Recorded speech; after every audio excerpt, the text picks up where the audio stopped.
what happens.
It says meeting.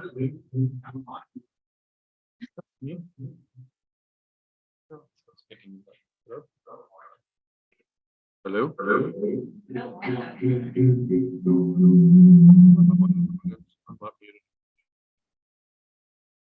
My Zoom.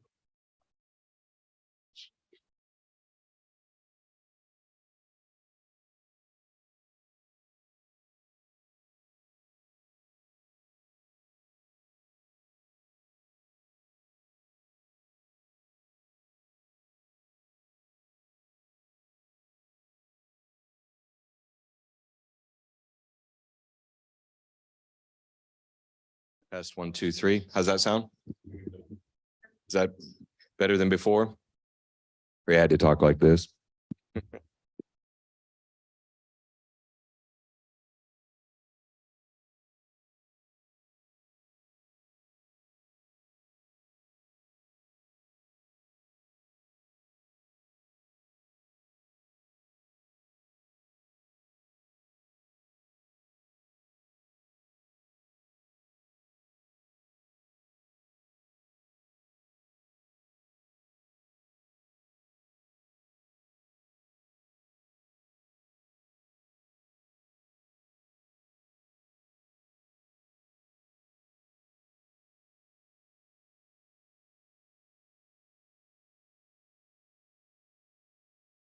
Hello, Veronica.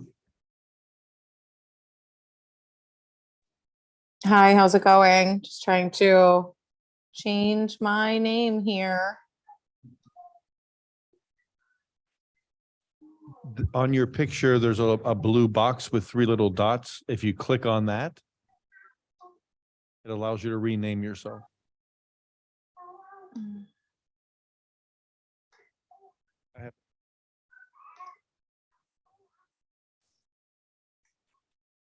Does it sound okay? Yeah. No, it doesn't. I'm not allowed to rename myself.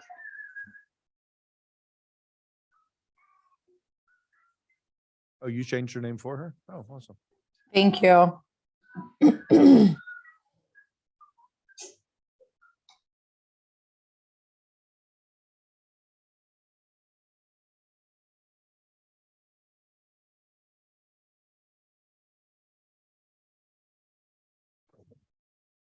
Hey everyone, this is Chris Truitt. I just wanted to let you know, first of all, I'm here tonight, but I'm also on the road for the next 20 minutes. As soon as I get checked into my hotel, I will be switching over and turning on video.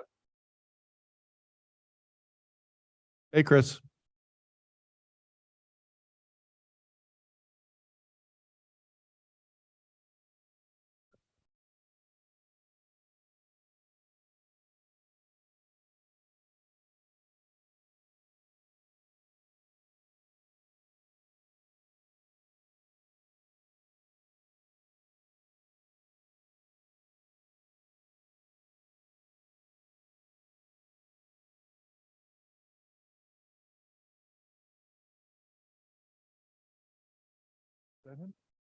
What's up?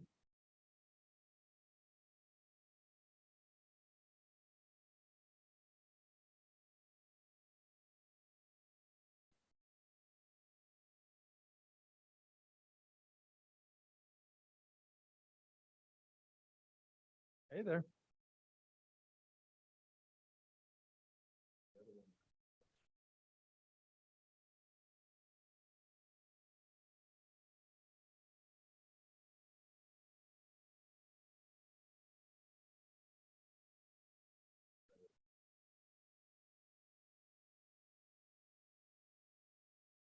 Isn't there a sign at this bridge? I swear to God, I've seen a sign somewhere.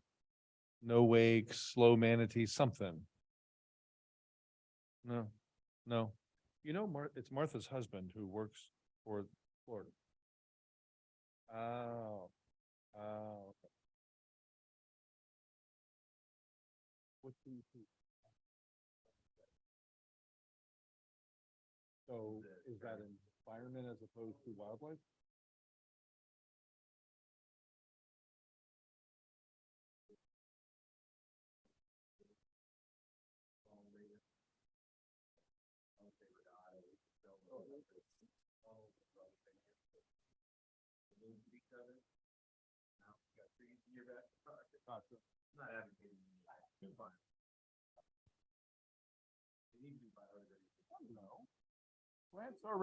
Plants and parties are represented. That's all we need. Plants, parties, and code are in the room. Exactly.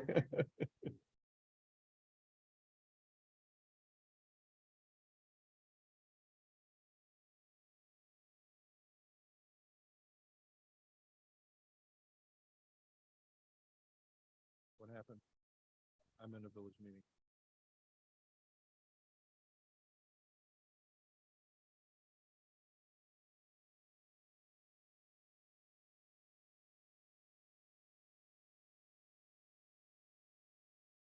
All right. Good evening, everybody. Thursday, July 27, 2023, here for our first budget workshop. Madam Clerk, can you do our roll, please? Good evening, everyone. Mayor Groth. Here. Vice Mayor Gonzalez, Commissioner Amsler. She's absent tonight. Commissioner Kennedy, Here. Commissioner Olivera. She's Here. present. Mayor, we have a quorum, but although we're not really required to have one. Perfect. Thank you. Let's move on to Pledge of Allegiance.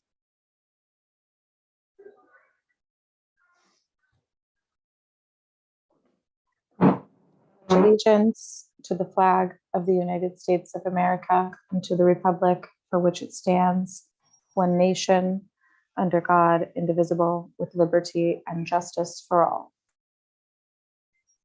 Perfect. I like that. Always known it was a woman. All right. So, Mr. Manager, we'll go on to item number 4, which is our staff presentation. Would you like to go ahead and do the introduction for us? Yes, sir. Thank you. And if you could open up the introductions and share that for everyone, and I'll look on it either. There it is. Okay. Well, how did this happen? I had a different. Okay. Well, the one up there looks different than my Zoom call. That's interesting. Wonder why that happened.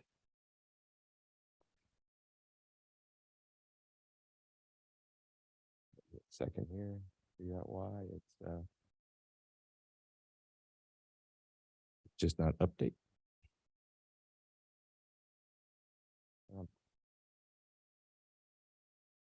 Yeah, that's what I'm looking at. There you go.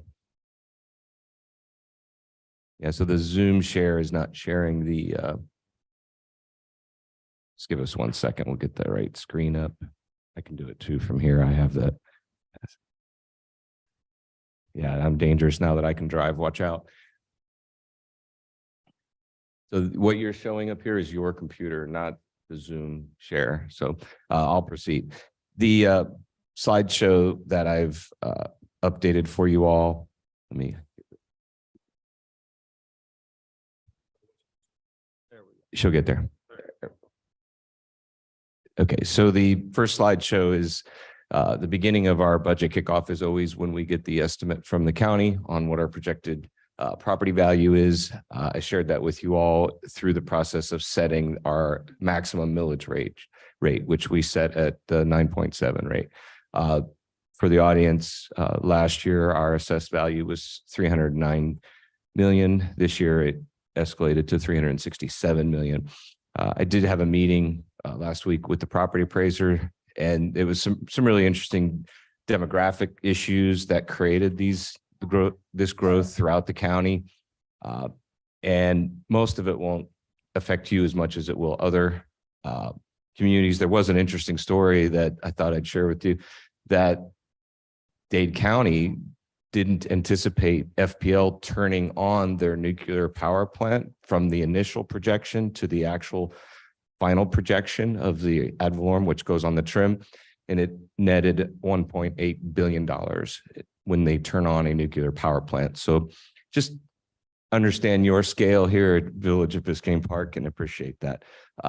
So the good news is that's 19% increase for you all. That's going to give us a lot of thought and ideas for the future.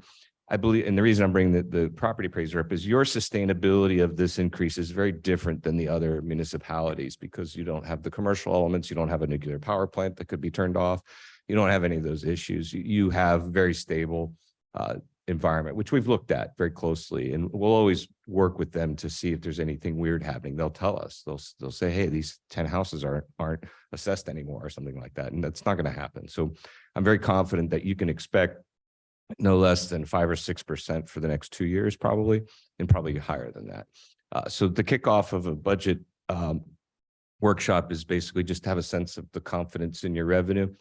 The other items is to talk about what's happening in your environment, financially speaking. And the big things, the key issues, as we've already covered, that your waste hauler cost increased because of the loss of the transfer site. Everyone in the county is in this part of the county is going through the exact same thing. So we're still proposing a 10% increase to that ad valorem rate, which is part of the process. The next one, obviously, is you have a new manager and you have, a draft contract with your manager. He's accepted, my understanding, the cost schedule.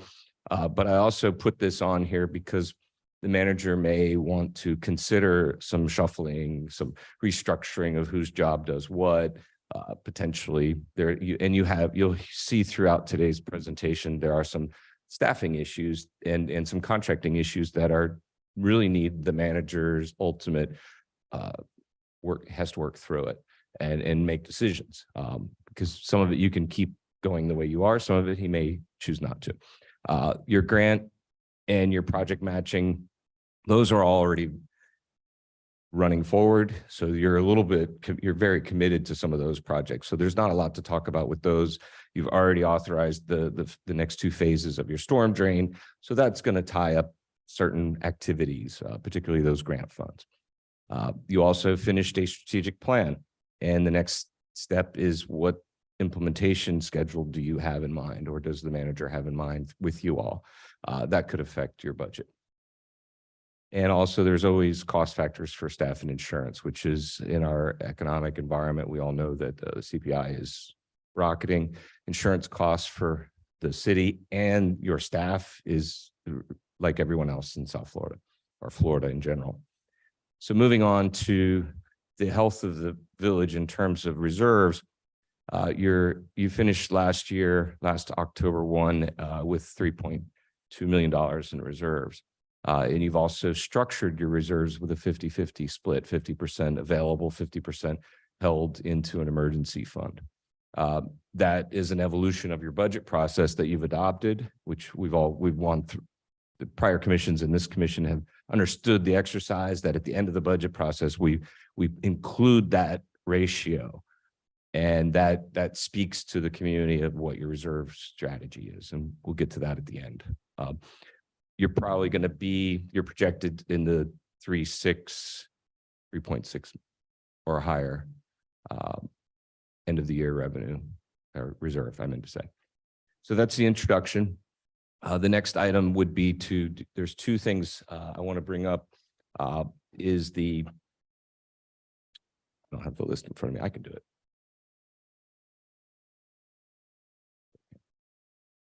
Okay, do that. Can you open up the notes from the manager? Towards the bottom.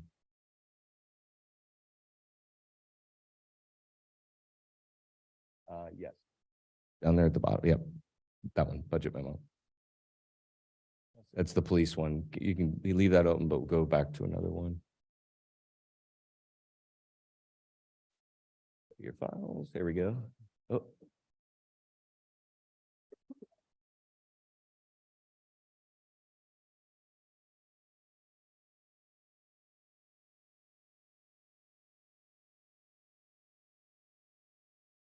There's our, there. So each department, I've assembled my list through meetings with staff to go through them. And Mr. Mayor, at this time, what I would do is go to each department. I'll go through my points, then each commissioner can go through their points. But I think you also wanted to have somebody from the audience, people from the audience make comments before we get into our business side of it. Am I right with that? Do you want to do That's it? at the end, but I think we might want to move that up because I know Martha has to leave. That's fine. If we want to do that to make it easier for people to make their comments and go, This that's is a good stepping off point for that, I sure, believe. sure. So let's do that before we get into the specific departments in your notes, Paul. So in that case, we'll open up to public comment a little earlier than expected, and we'll start with folks here in the log cabin, please.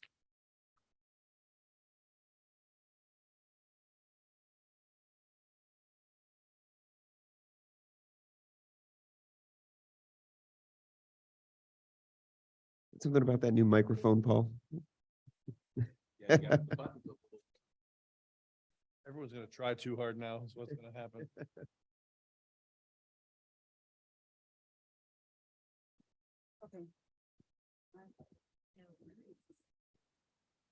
All right, that's working now. Okay, great. Good evening, everyone. Okay, I just wanted to go through our proposed events for the Arts Board and the budget that we're proposing. I did hand out some information. So I think we had a really great 2023. We learned a lot as well. And we did have support from the village that helped us to do a lot last year, and we'd like to continue that in the coming year. So I'll just summarize that. Last year, we did 5 events. We received a total of $5,100 in funding and cash funding from the village, as well as donations of staff time and log cabin rental and things like that. That we spent close to $9,000 in total. We were able to raise $4,500 in funds over the past fiscal year, so that helped us to close the gap between what the village provided and what we ultimately spent. For this coming fiscal year, we're again proposing 5 events, and some of these will be familiar, so I won't spend a lot of time on them, but I just did want to talk about a couple of things that are going to be different. But first event is an evening with, and that this year will feature an architect. Last year it was an author. This event takes place in the log cabin. Timing is planned for October of 2023, so in just a few months. Our budget for that is $500. The new event that we're planning in this coming year is the tentatively named Biscayne Park Arts Carnival. That would take the place of the Youth Music Festival that we did last year. The idea is to broaden it to include more variety of the arts, whereas last year it was just music. And also to make it a family-friendly, fun event that includes learning for everyone. And we know one of the things that came up in the strategic plan was an interest in classes and learning activities and things for residents. So we want to have, art and drawing classes, sculpture, learning about maybe performances, puppet shows. If possible, we'd love to do something like a bounce house or other things that could be fun for kids. So it could just be a great day for the family with something for everyone. So that's the plan for that. The budget is $5,000 that we're planning for that event. The next one is going to be, and that's tentatively planned for November of this year, but after a meeting with the foundation last night, I know that they're planning Food and Tunes November 11th. So when the Arts Board meets again next month, we'll look at calendars and decide what the final timing will be for that. Then going into calendar year 2024, we have Earth Hour. This year, I've noted here plus engagement activities. So we'd like to expand. In the past, we've done the Earth Hour. Some of the people here I know have attended. It's taken place out in the lawn in front of the log cabin. It's an evening activity that celebrates the internationally recognized Earth Hour, but we want to expand it to include more activities during the day that would be about raising awareness, about how to be more eco-friendly, ideally involving the Sustainability and Resilience Board and others in the community, and more, different types of activities, workshops, and learning. And then the last 2 are Jazz in the Park and Mango Fest. So the budgets there for Earth Hour plus the engagement activities would be $1,500, Jazz in the Park $6,000, and Mango Fest $250. So in total, the budget we're proposing is $13,250 for our activities. I have a quick question Yeah. for you, if you don't mind. Are you proposing to also try to raise money, like you did last year, for this? Is that, or are you asking for the village to fund this entire 13,250? So we will be raising money. So the way we thought about it is what's the budget that we think these activities will take? And we'll see what the village is able to do. And then we'll determine based on our past fundraising, how much we think we can do on our own. So yeah, this is the total budget, How much did you say was raised last year? Around four? $4,500. Mhm. And of course, we put the budget together thinking about everything we want to do. If we think the funds aren't there, we may cut back, on some of the things and scale down as needed. Great. All right. Then may I ask a couple of questions? Yeah, Okay, certainly. so a couple of questions, Martha. Yeah. First of all, thank you. This is really helpful when we start with something like this. We appreciate it. Second year in a row, you guys came prepared to ask for money officially. That's great. So I'm very happy to see you. It sounds like you want to include in the Earth Hour event, the Sustainability and Resilience Board in some way. It's something we had spoken about. So I'm hoping you can engage them and help them. I think some community engagement with that board would be Mhm. great to help them accomplish their goals and make them more visible to the community. So I'm hoping you can pull them into that. Okay. They're a Yeah. great resource. Pride. So the Pride event, which is organized by some resident volunteers every year, it's a very popular event. You were there. Yep. And it gets a big crowd. And then every year when it's over, we're back at the rec center. And it kind of like everyone stands there and looks at each other like, now what? Like they want to do something. I was hoping to see Pride on here in some way to maybe organize something, even if it was a small thing, Mhm. after the parade is over and we're back at the rec center, even if it was just some drinks and some music, something casual. Mhm. Not to ask you guys to do more, but that event just sort of ends with and I'd love to see it have a little sparkle at the end. So maybe you could work, if you could help those people, Mhm. maybe organize something. Mhm. Maybe your board could discuss that. I'd love to see you guys try to pull the other, many of the other boards into multiple events, even if they're just there with a booth or something. I think the exposure of the different boards to the community would be great to get people engaged in them, perhaps recruit people to join boards. We're always looking for more board members. And to educate people about what these boards do. I just think it's great when you go to a village event and in addition to the food and the tunes and the games and the fun, if there are booths there where you walk up and you get to meet people from the village who volunteer and do different things, it's a great opportunity. I feel like we're missing out a little bit on that. So if you guys could sort of pull in the other boards, Mhm. I think it'd be wonderful.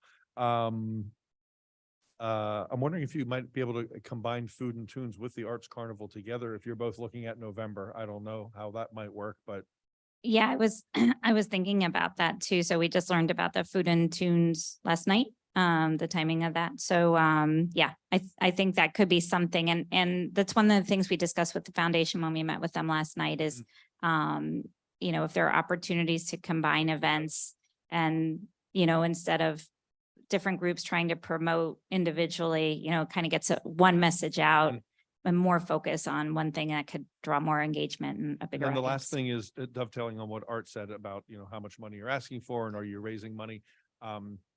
I'd like to see a more concerted effort. Maybe the foundation could help you with this as well, Mhm. to raise money at these for these events and I mean, selling hot dogs and popcorn and, raffles is nice, but it's kind of small amounts of money and maybe there's sponsorship opportunities. Yeah. The foundation can ask businesses for real money. They can go knock on the door of a business and say, would you like to be one of the sponsors of this event we're doing? You'll have naming rights, you'll have a booth, there's lots of things that a business might respond to. Mhm. And these might be opportunities just to get donations in a bigger way from the village. Now, I know you guys can't do that, but the foundation can. So maybe there's a way for you guys to sort of come together on that. Can I ask you a question on that? Sure. So so we're not allowed or we're prohibited from going directly to potential sponsors versus like individual donors? That would be a question for the attorney. My understanding was the foundation can do that, but other people cannot. Can they, Ed? Okay. Wonderful. Okay. Okay. Awesome. Okay. Even better then. Okay. Yeah. I mean, all the funds come through the foundation, of course. So Right. yeah. Okay, yeah, I appreciate your comments and I agree and definitely want to get the other boards involved. And we can talk more about Pride. I think our biggest concern is just because we have Mango Fest 2 weeks later and to be quite honest, that was really overwhelming this year and we Good way. had Overwhelming in a good way. overwhelming in a good way, but the planning for it was, my job suffered for a few weeks, so. Yeah. Might there be a way to combine them, like Mango Fest is happening the same day and Yeah, so maybe something like that, again, like to the power of, uniting, maybe there's something like that that can be, because it might draw more done. people to Mango Mhm. Fest, and if there's a gay looking fruit, it would be a mango, so.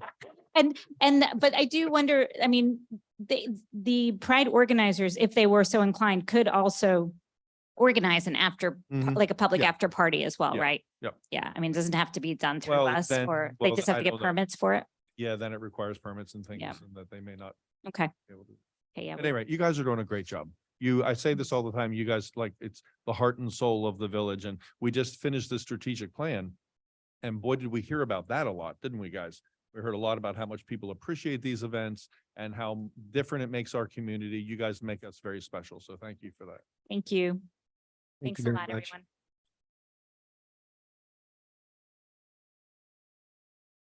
Another public comment?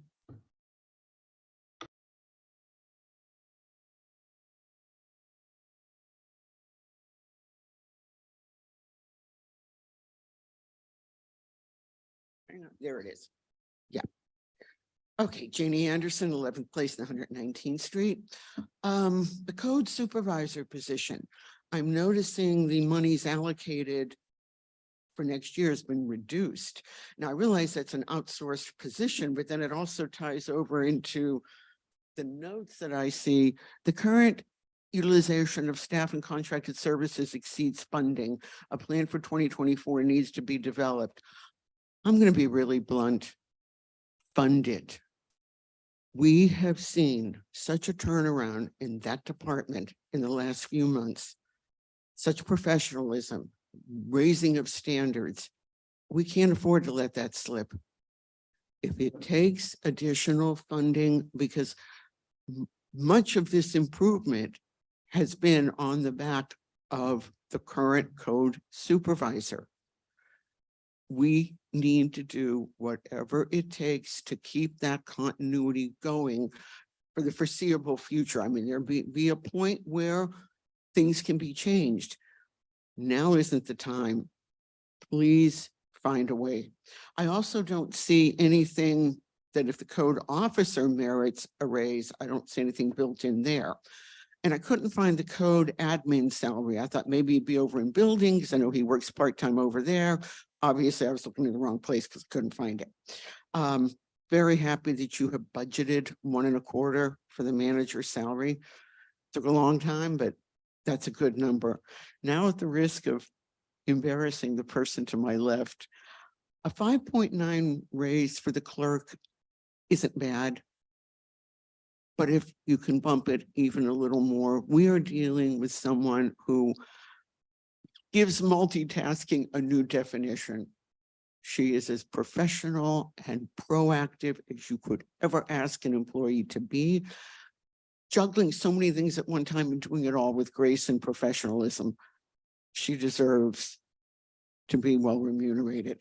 And going over to some of the notes from Mac and Jonathan, the emergency reserve, when you guys figure that Irma almost wiped us out and Irma didn't hit here as a hurricane, yes, we getting to the point where a full 100% of the budget is in that emergency reserve is critical. Okay, something not so critical, but still really nice. This is a city that takes its holiday decorations pretty seriously. The city should kind of lead by example. So if we can do a little better there, that would be welcome. Arts, no doubt about it. I have friends come up from the shores to many of the Arts Board events and they love it. It is a real community building thing. And the more we can do to support them, the better. Going back to code again, as Mac asks, what do they need to be self-sufficient in the field? You know, it's all under the work smarter, not harder thing. And if they don't have a printer and a laptop and all the proper you tools in the car, that's too much time having to run back to the office. The reduced commission salaries, I have to admit, I used to support that. Now, when I see the positive change with this new commission and I see how you guys work together, no, nobody's getting rich off 2,000 a year minus taxes. Not even 4 minus taxes. But I know several of you are very active. You're involved in League of Cities. You're involved in meeting with officials throughout the county. At the very least, you've got to have remuneration to cover gas tolls and parking. Jonathan, I love your idea of the historical preservation status, and particularly if that then would give us the ability to have a historical preservation committee. I think that would go a long way to solving a lot of issues that we see. Wildlife lighting improvement, I had no idea there was such a thing and grants were available. That's fantastic. I hope you guys will pursue that, please. And of course, village staff, okay, we feel the same way about that. Thank you. Thank you. Have any other public comment here in the cabin? Thank you, Janie.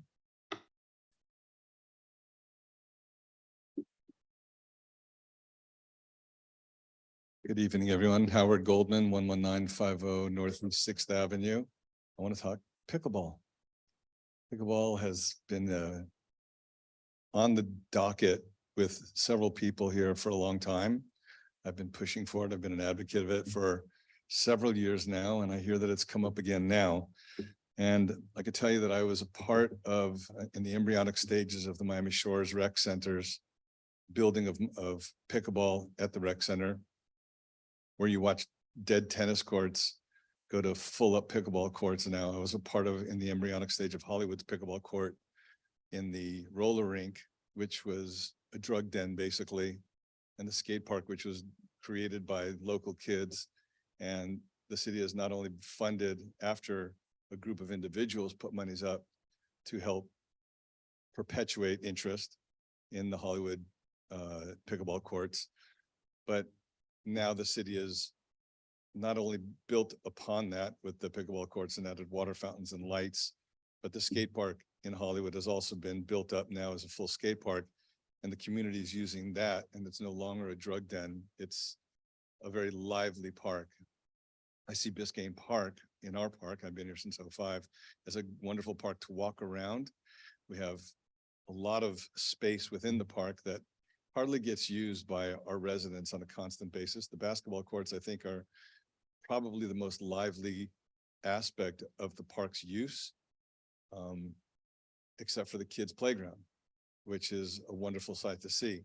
But to see the demographic of what pickleball will bring and the liveliness of what it'll bring to the park, it'll bring new life and new energy to the park, of which we need that demographic.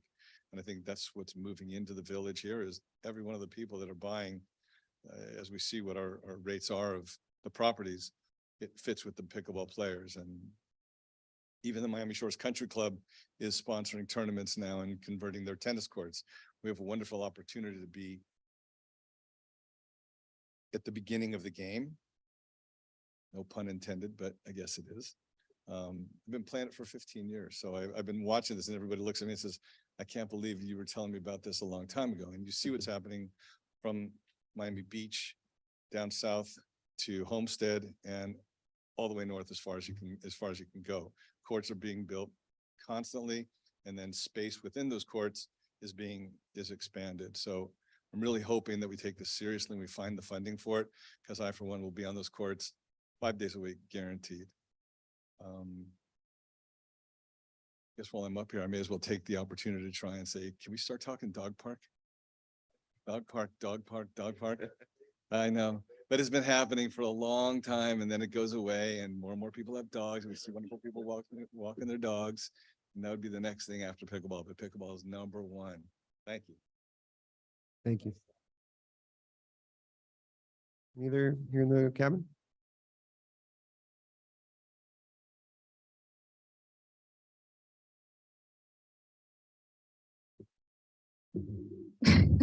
Hi, okay. Thanks so much for being here. I know this is like kind of a burden to take on your Thursday night, but I'm glad we're doing it. So I am Marissa Gruen, Chair of the Parks and Parkway Advisory Board.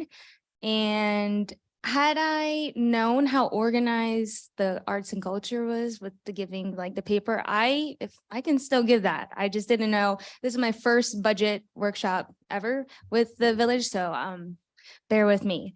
So yeah, this is my first time on the board. I would like to preface that all 5 board members most of them have been on the board less than a year. And so I preface that because we can tend to get into a holdup of vacillating in the state of novelty. Like we're very scared to make decisions. We don't really have any oversight so much, or even education as to what past boards have done. And so we're kind of learning to gain our foot here.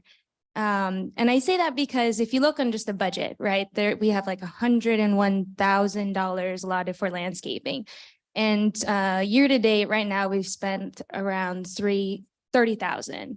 And so with 3 months left of the fiscal year. So you would say, okay, so what's the issue? Is there unavailable projects that the board is not submitting? Is it the lack of priority that the village is amongst the village's business, or is there limited staff? So I would say that unavailable projects, not at all. We're definitely giving the village a lot of projects. I would say now looking in hindsight, it's a lot. Okay. It's a lot of projects, and it could probably help for our board to help prioritize things based on the impact and the workload. If we say something as large as planting trees along the medians, like for example, in between the border of North Miami and Biscayne Park, to something as minor as replacing a tree that had fallen during a storm, right? To give that kind of prioritization to the village staff. We have lots of projects going on. We have the 121st Street planting. We have the park bench refresh that's ongoing. And I'll mention that budget later down the road. We have the village sign installations, the Girl Scout projects, Earth Day event that we happily participated in, and then ongoing efforts to publish the board newsletter once a month. So for the limited staff, I would just like to say that the village has been working back and forth with a suitable landscaping service that is knowledgeable, and the residents trust the work that they're doing. I would say that we did go through an effort to try one, but we stopped. And so now what has happened? That maintenance workload has fallen back to in-house public works. So Public Works is mainly responsible for the execution of our projects, the board's projects. And so it really takes away they really have to choose one or the other. And to mention that I think back in December, we lost the recreation manager. And so now we have a current village staff who is doing 2 jobs, and it's a lot of work. And so it's nice to have that continuous leadership role that our board can communicate with and is there at our board meetings. And I would say the other reason is the lack of priority. I would say that it took a while for our board this year to have quorum. It took us 3 months this year. And that also is because not just the work on the village, but also the board itself in trying to build a repertoire and trying to get a steady rhythm of how to meet and congregate. Let's see here. But to end, I would just like to say, I noticed that the budget still remains as it was during the fiscal year. Correct me if I'm wrong. But I would like to reiterate that we do still have projects. I think we now, after about 9 months of being on the board, can look back and make some changes, both on how to classify the projects, like I said, by the impact and the workload, the impact, thinking about, how much benefit the project would deliver, greater traffic control, pedestrian safety, increase in biodiversity, flood mitigation, which is a huge part of our strategic plan, and the wildlife sustenance and sanctuary, just to name a few for the impact. And then I think most importantly, which I think is going to be one of the reasons why I will suggest one of the new budget line items, which is the workload. How many, people it takes, the labor force to execute these projects. It's not just the board and then the public works executing it. It's also the maintenance that goes with it, which is close to a year afterwards. So I have my notes, but I will share it with you if that's okay. But here are a few of the things that our board are interested in taking into the next fiscal year.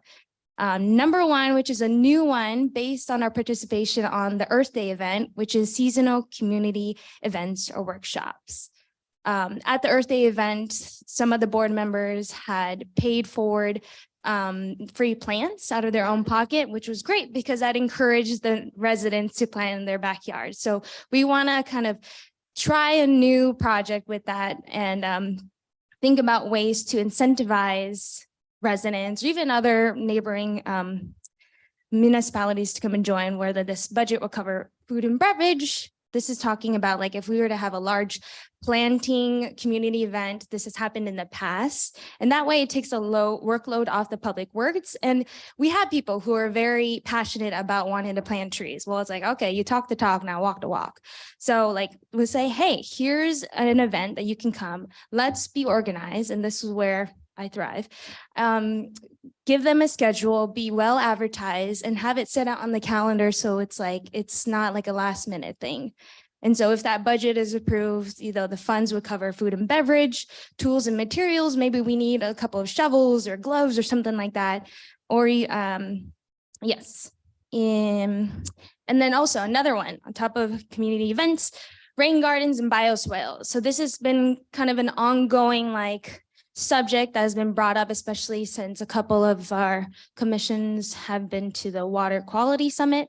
So we have great opportunities, especially now that new storm drains have been installed, to try to install a couple of rain gardens. If you don't know, that helps to reduce stormwater runoff and helps to reduce pollution and just filter out all that so that we have more groundwater. So that will be another one. And also with the ongoing project by the bridge, 6th Avenue, that is considered a bioswale. And if you haven't been there, there's a little pool of like a pond already forming.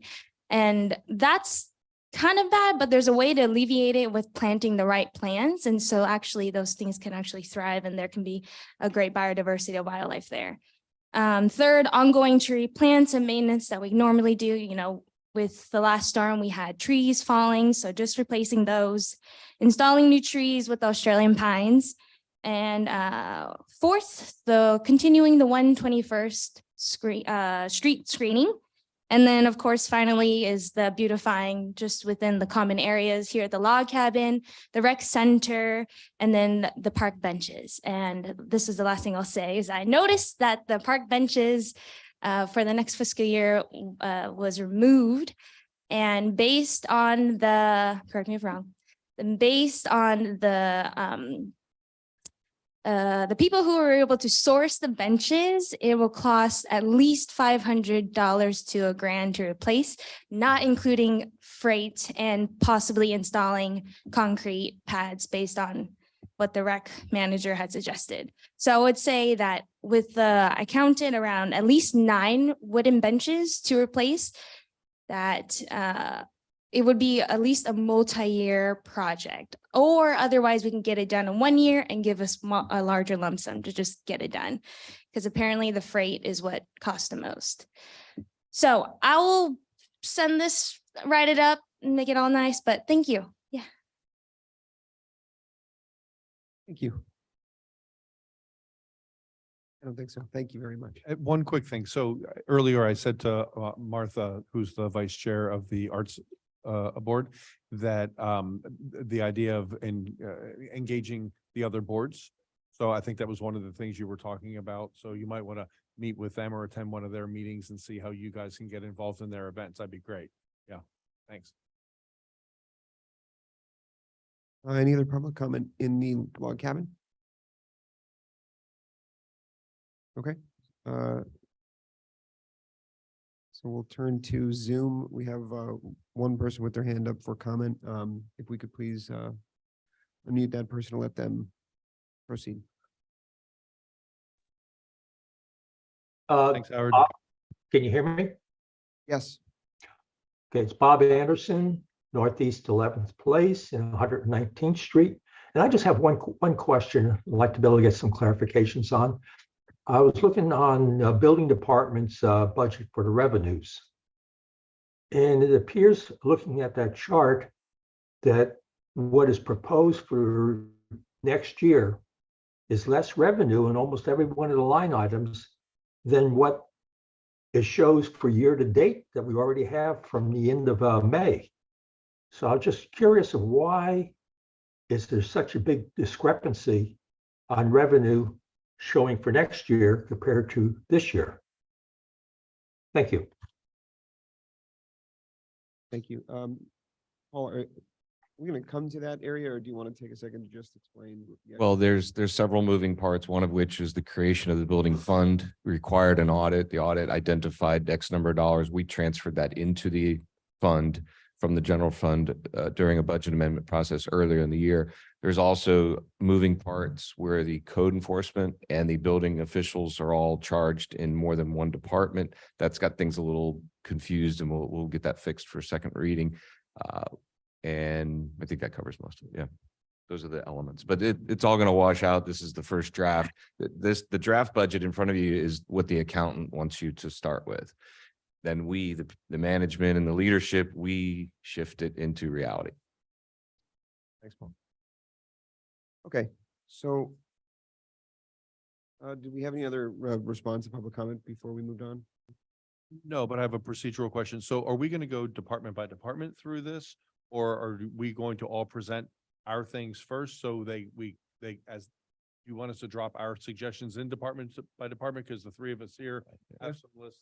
I wouldn't mind hearing you guys out on your stuff, on your things, so I understand when we get to those departments. Since they may address some of the things that we're going to be discussing. Right. That would be my recommendation. And I apologize, I'm not alphabetically ordered, whereas the budget is often. So if you don't mind, I think it's out of order, but I would like to start with Parks and Rec. And I'll give you the staff presentation bullets and answer any questions, and then we can feed into the things we've already heard and the things you all have on your minds in your lists. Okay, sure. Then let's do it that way. You're going to do Parks and Rec.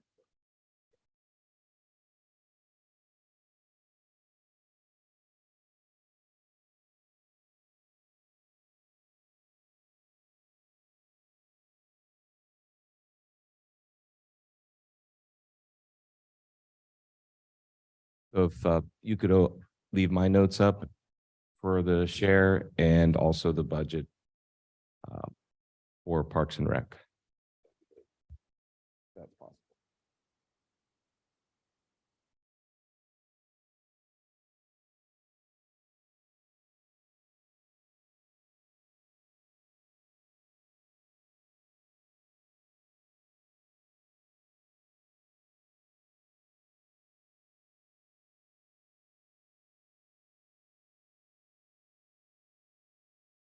There we go. That was good. If we can put both of them up, if that's possible. Probably not. We can either have the budget or the notes up. Yeah. Yeah, let's start with the notes.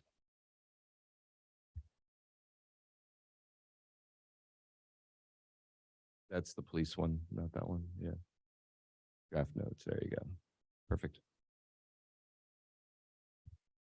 So I'll go through my notes. The budget's pretty straightforward in terms of how it's allocated and the details, because it's prior year mostly. But the in chronological order, as we've already said a few different times, Isa is the manager for both Parks and Rec and the acting manager for Public Works. So there's a multitude of factors there. The main of which is the funding is a little confused because you're charging out of those accounts. And also I would recommend to Chris to evaluate a staffing decision. And so I'm not presenting a staffing decision on purpose. I'm just giving the facts. But clearly that's something needs to be decided and adopted into the budget. And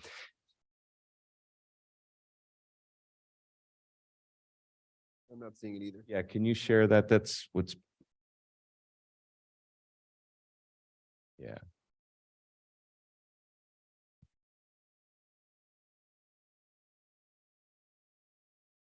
Yeah, I don't see the notes. Share them. But I can keep going if all right. Okay. So conceptually, there's two ways to handle this by the end of our adoption process. One is to allocate an agreed amount of money and not describe it and leave it as a placeholder budget item for the manager to implement later throughout the year when he really gets his hands in the dirt and understands. So that's how I would recommend handling it. And so I'm not recommending a price or dollar amount other than all staffing was given a 5% CPI just to start the process. So that's step one for item 12. Item 13 is a similar situation where your Parks and Rec have a cost of living costs and also the county minimum wage increase. So that has to be factored in, which it is. Item 44, repairs and maintenance. What happens in this department, and it was alluded to slightly through the Parks and Rec presentation, is their staff is working every day. And to do maintenance and to oversee projects or to shut down, they can't do that because of summer programs and the function of the facility until August. So every year we look at the budget and we go, why didn't we buy this? Why didn't we complete this work? And that's the underlying element is our schedule doesn't lend itself to convenience. This is when you can do it. So that's a key takeaway for everybody to understand. We also found out that the copy machine there is expensive, about $3,000 a year. We don't use it. We don't want it. So we're going to see if we can get it deleted from our copying contract. So we'll get back to you on that one later. Custodial service, ISA identified the custodial service isn't matching anything, the needs, the timing, et cetera, et cetera. So he's researching a revamp there. We'll hopefully have that for you. If there's a cost differential, we'll bring that to you. But at this point, there's no action. We did talk, and we've been talking about the events. We've also been directed to make sure that we have the Pride Parade funding in here. The police has their portion under their report and in their budget. So we will capture all that. And as groups, as we get Parks and Recs details, the programming, we'll incorporate that if it's not in here already or already covered.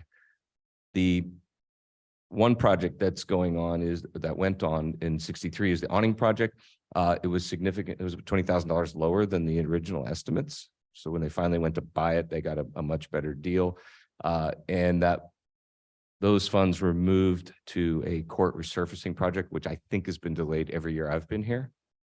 I don't know that might be an asterisk for us to look at maybe for pickleball options. I don't know. Seems like a little striping and a temporary net. You could have a pickleball court in 10 minutes. Something to think about. I don't know if there's any lighting, but it would be a daytime function. If not, we're under contract with design for the parking. So that's already the horses out of the barn on that one. There's no action. Also, the solar electric generator project is tied together with in design phase and your FERDAP grant with the playground. That application is happening. That'll be budgeted for, and that's for the playground upgrades. So that's the staff overview of Parks and Rec. There's a lot of opportunities, obviously. And when we get to Public Works, you'll see that, that some of the money that she was mentioning, getting it spent, it's a very similar management problem as the timing of doing projects. When you're doing a drainage project, well, you're not doing the median work in that area. There's many reasons, and frankly, in my eyes, your staffing is designed as a very small village municipality, and so your capacity to perform multiple projects at the same time has always been an inherent restraint.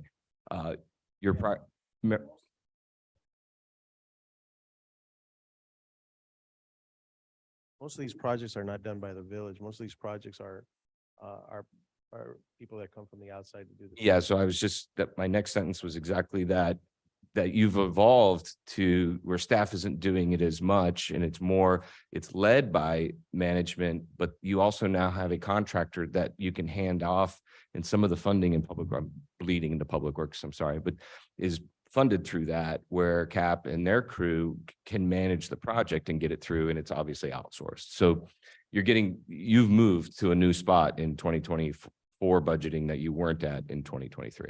And that's good. So the money that we're gonna put, hopefully we'll spend instead of. spend. Yeah, the observation is, yeah, you're still behind, but you're learning. It's one We of got those. people lined up that we didn't have before, so Exactly. kind of set up to at least get it done, because before we weren't getting it done because nothing got touched at all. But Conceptually. And I'm very mindful of that we have to, through the budget process, learn and get our rhythms down. And the new manager is taking something that wasn't there before, that is there now, is working, and getting it much more optimized. So you'll start burning off these projects, I think, more effectively. So that's that one. Are we gonna now talk about know. that department? Okay. Tell Paul to shut up and get busy, guys. Go ahead.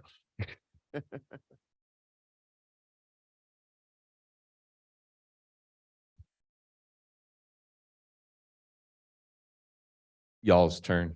We discuss this department now. Yeah. We talk about the pickleball since it's Parks and Rec.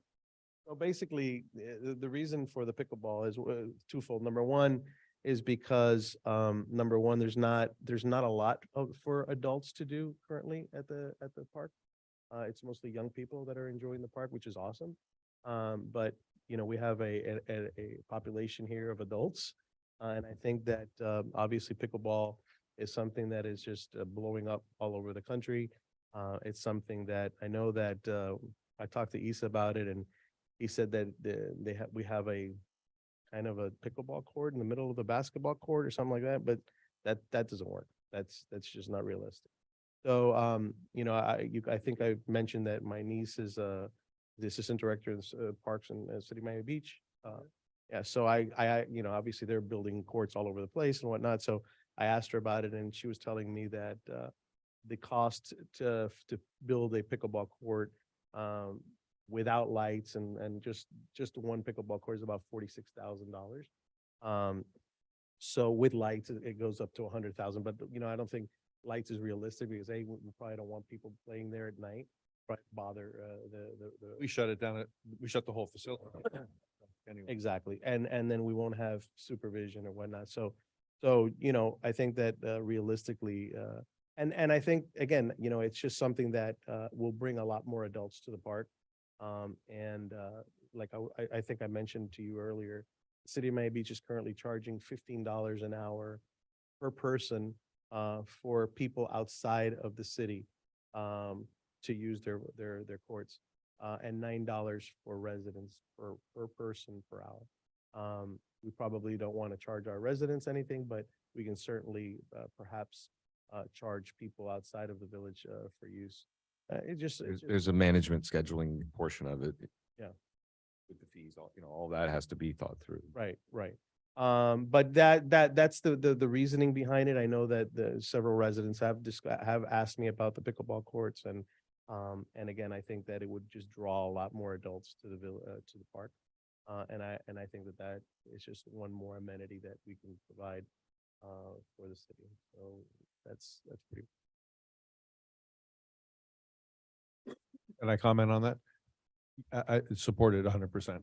I wouldn't want to see anything be removed from the rec center to accommodate that. People in the past have said, take out the volleyball court and put it there, or take out the wall, the concrete wall thing. Cause I see, and people, it's very easy for people to say certain things never get used there. I see everything get used there. So, no, I like I noticed the northwest corner. There's a gratch, next to the sand thing that the cats use for poop. where the ficus tree used to be, they planted some trees there. That Yeah. actually one got knocked over. But, yeah, Yeah, but there's plenty of space there. There's that- space there. Yeah, for two courts. when I had talked about a dog park before, I know Howard brought it up again tonight. That's where I was thinking a dog park could easily fit. But, I support you. So we Yeah. can figure out how to do that. So I have a couple of questions about that. One was, I know people talk about converting something else over. I just want to make sure we don't lose amenities to gain an amenity because I see everything there get used. I'd like to know if there are grants available for such things. If we could do it without you, we could accomplish it without our money, that would be great. If we could fundraise for it, that would be great as well. I just got an email from Ed that commissioners are allowed to go knock on doors and ask for money. So I'll go knock on doors and ask for money for that. We all could do that. So I'd like to see some creative financing to help get some of these things done that are more wants than needs. Because that's not a need, but we really want it. That's one thing. We'd want to look into the rules about charging non-residents versus residents because when the rec center was renovated somehow, it used state money and there were rules that came with that money that you couldn't not allow non-residents to use it. And I'd like to make sure we don't, we'd have to make sure we really understand those rules. But I wouldn't want to charge residents at all. We could get away with it. So, but I support it 100%. So So, and I'm sorry, my last comment is something that you said, Paul. So there's money in here that you said, we're going to spend less money on the awnings, which I would love to see just cut out of the budget. I'm always about trying to cut stuff out as much as I want to get more stuff done. I'm trying to like chisel away wherever I can.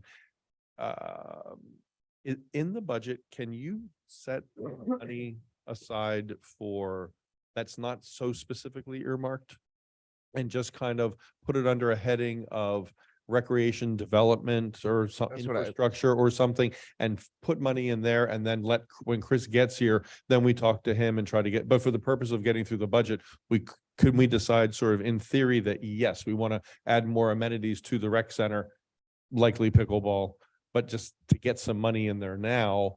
And then we can decide later. Cause I don't think we can budget $100,000 for this right now, but maybe we could have a general heading, a placeholder, drop that 20 in there. And then later on, we all have a conversation about, okay, do we need 50 to get it done? How else can we get the other 30 or something? So can we do that? Can you kind of be that kind of general? Right, so if you go to the Landscape. project's infrastructure program, you have $105,000 that would match prior year funding, so no funding change.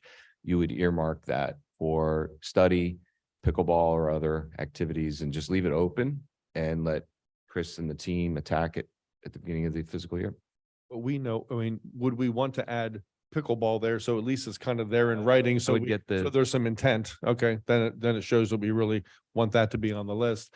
But some of these other things do have to, we're obligated to some of the things. Yeah, like these are gonna parking, roll. Awnings. Yeah, the awning's done, but there's 20,000 available now for the resurfacing.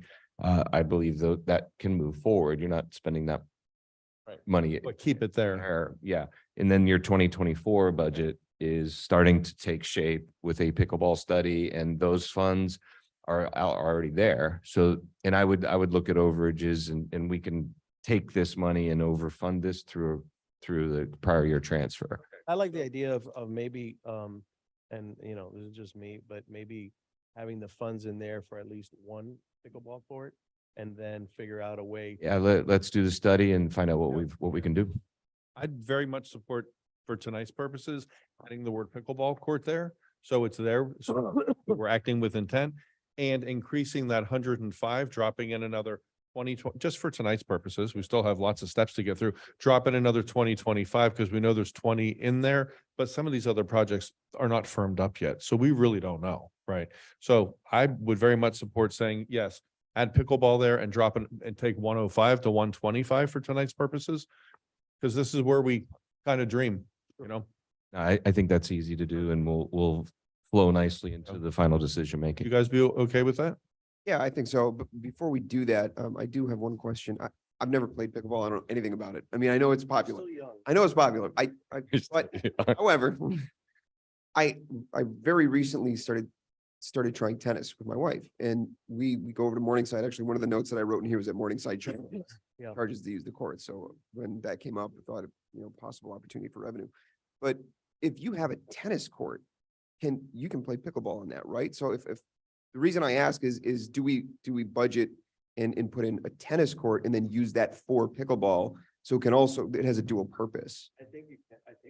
I'm not Let- trying to say one way or the other. I just, Different lines. It's kind of like No, some it's the different lines, basketball but I court mean, you can paint the lines within with it. Yeah. the, The different color. I've seen people play them on the courts have over to at have- Morningside, but it's shorter or smaller, I think, yeah, right? no, I think there's a laundry list of things to research Yeah. and come back through the process. Would be my only suggestion is if we have something that could act as a dual purpose Yeah. and why not look into it? And then it's up to the.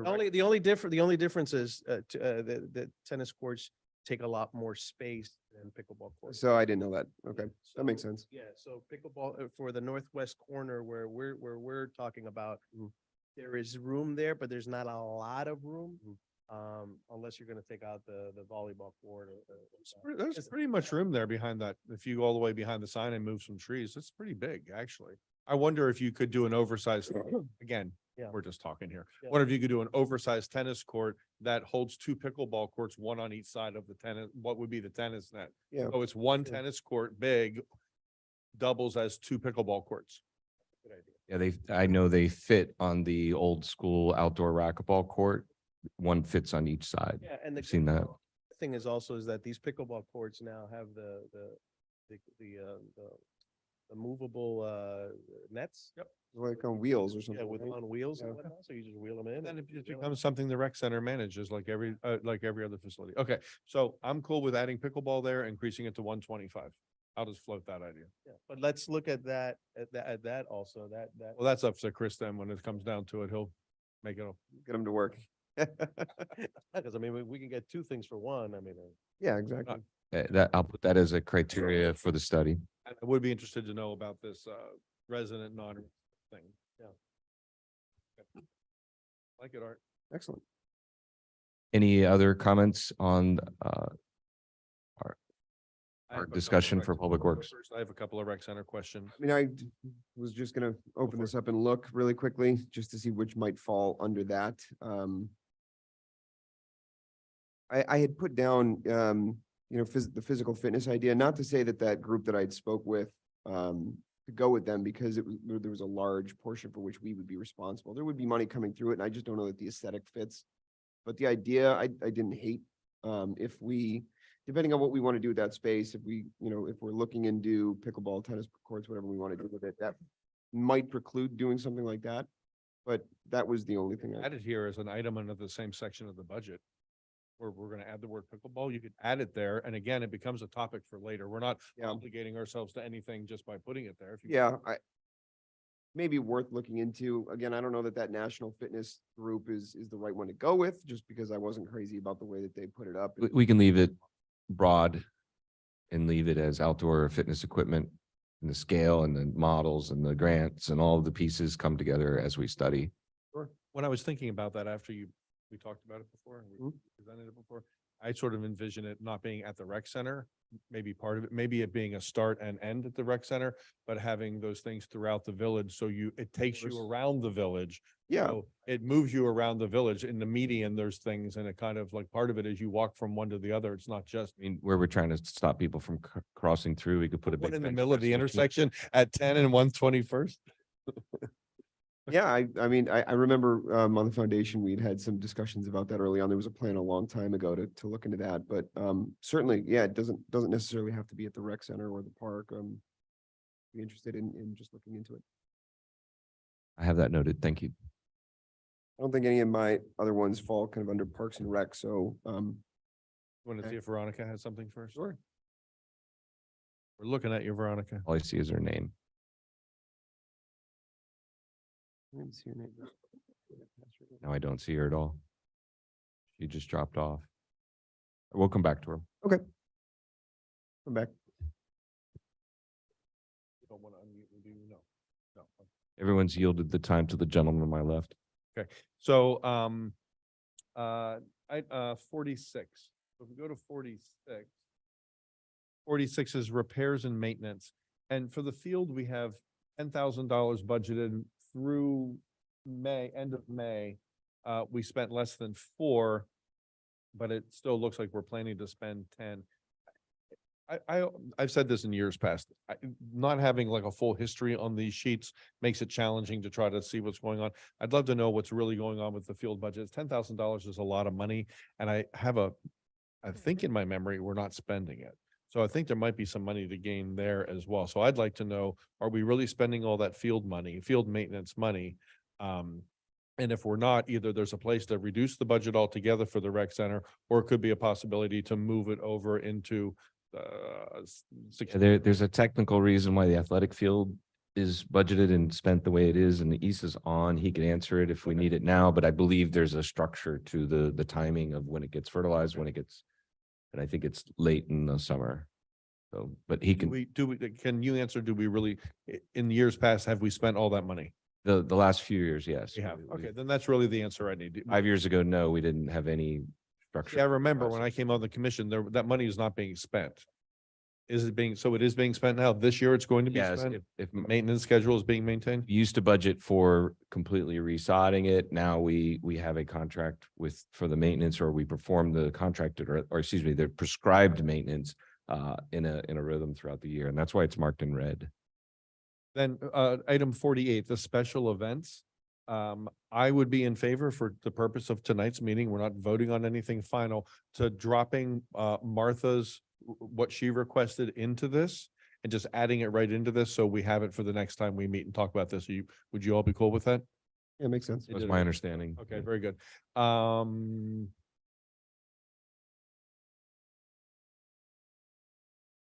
55, education and training. I feel like some of that money is not spent throughout the budget. It's all, we budget for stuff that's not spent. I always feel like we could dial back.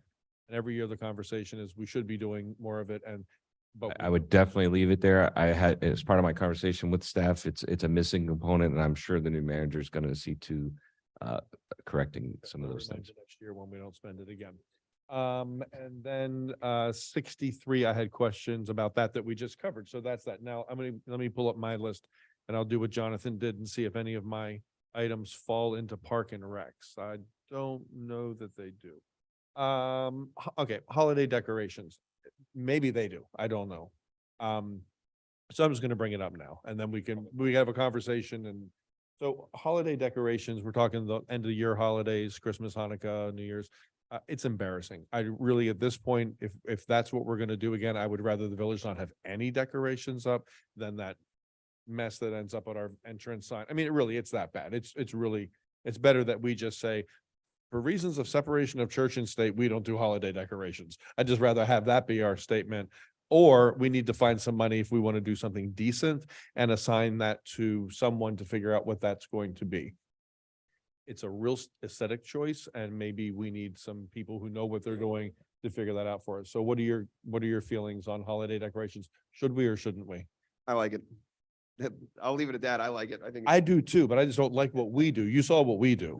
And I don't like. Okay, what we do okay. Currently, I like putting. I'm cool with holiday decorations. I don't want them to be religious, but I'm cool with holiday decorations and festive things. If you could see my shed, it's like 6 boxes of decorations. And, So you want to do it? Yeah, so I'm all for this. What order of magnitude that's kind of important for my world, is to give me a sense. Is this a 1,000 to 50,000? Is it 150,000? I have no idea. So I think we need to put a couple, if we intend to do it, I think we need to throw a couple $1,000s at it, at least for tonight's purpose, and hopefully try to figure something out. Art, what's your opinion on holiday decorations? I like holiday decoration, but I like the idea of just centralizing it and just focusing on maybe one area instead of having decorations all over the place. Maybe at the main entrance of the village. Or each entrance sign? Yeah, Where right. The point then, it becomes a financial issue, right? The more decorations you have, the more money it's going to cost. So, I'm all for it. Then maybe we just throw some money at it for tonight and let Chris figure. Oh, no, I'm fine. Do we even have a budget for that? No. No, it's just get it out of box in the. Just get it out of the box and it's all falling apart and throw it up there and it looks silly. Yeah. Yes, I'm fine with. Want to put like $5,000 in there just for tonight's purpose? John? Yeah, I Go with $5,000? is a decent number. Works for me. Okay. Got it. Cool. Here's something, I'm not sure where this lives. I mean, if it's a no, then tell me no and we'll move on. You'll tell me what department. Occasionally use the word no, yes. Okay, because freebie sits over there. It's not part of that budget, right? It's separate. It's under the Separate. ITT. Yeah. Okay, very good. Then I'll bring it up later. The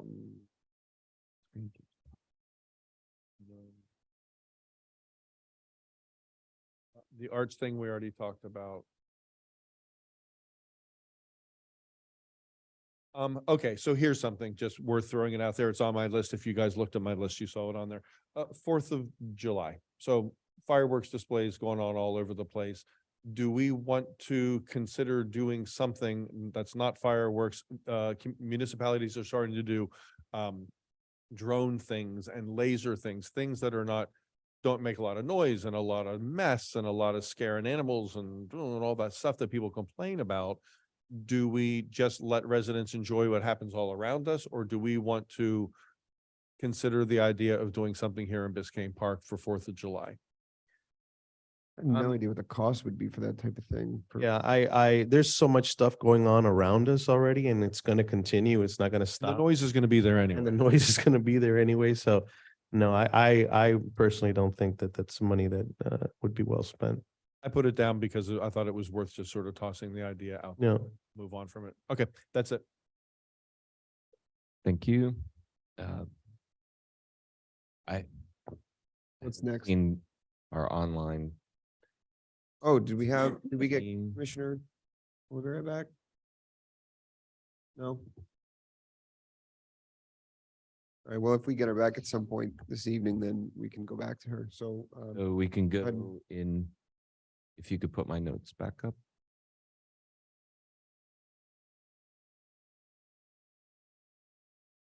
The modern world, we're all used to like 12 monitors and we can just slide and drop everything.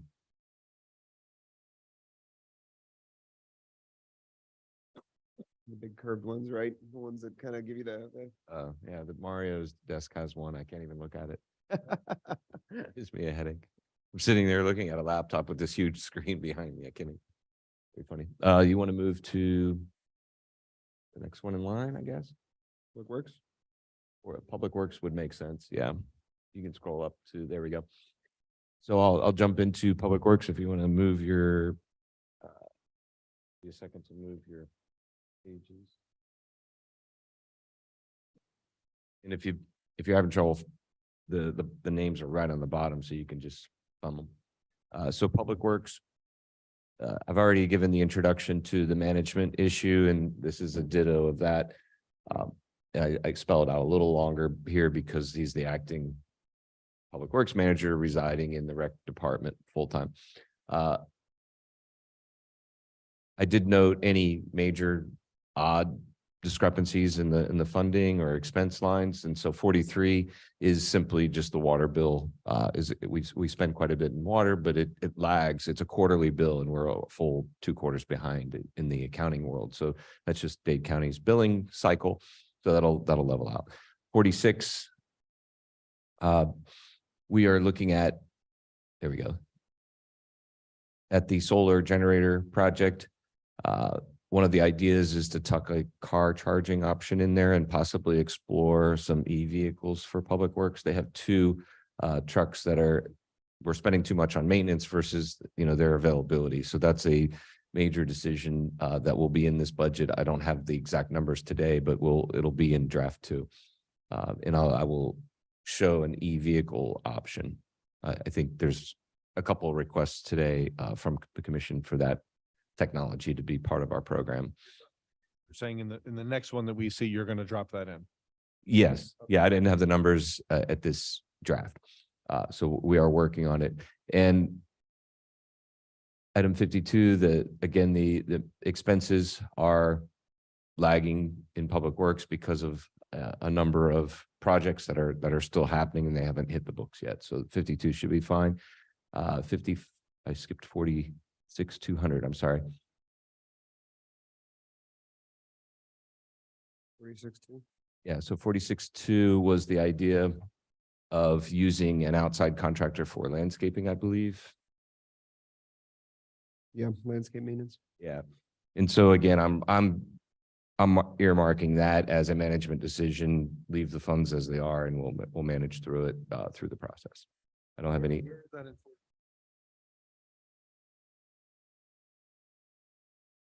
Tree trimming, removals there.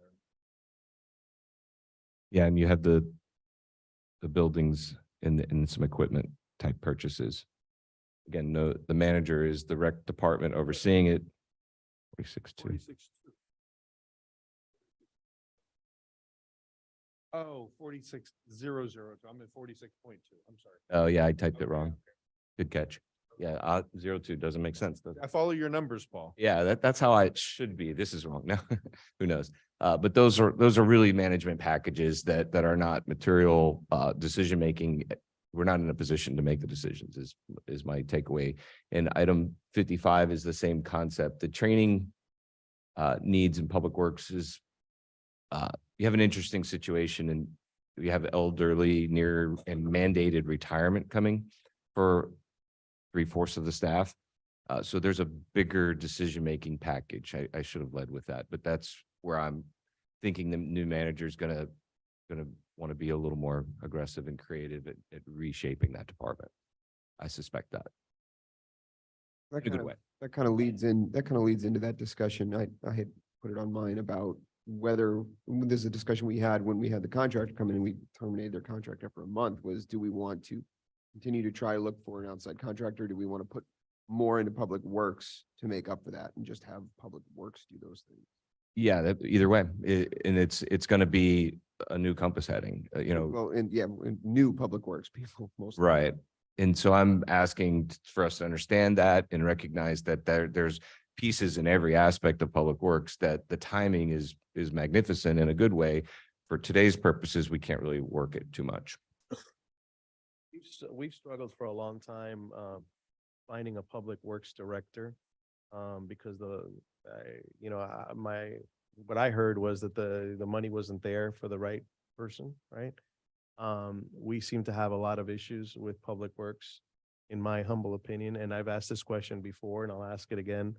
And that is that perhaps we should look at outsourcing that entire department and what would be the cost to the city as opposed to having a public works department. And just look at the benefits and the cost associated with it and make an educated decision. Well, I'll comment on that. Look, I'm always open to looking at any opportunity to try to make things better, right? The struggle with that department has been getting someone to run it. I always heard money was the problem too, and then we increased the salary pretty dramatically, if I recall, to bring the right person in, and that person isn't here.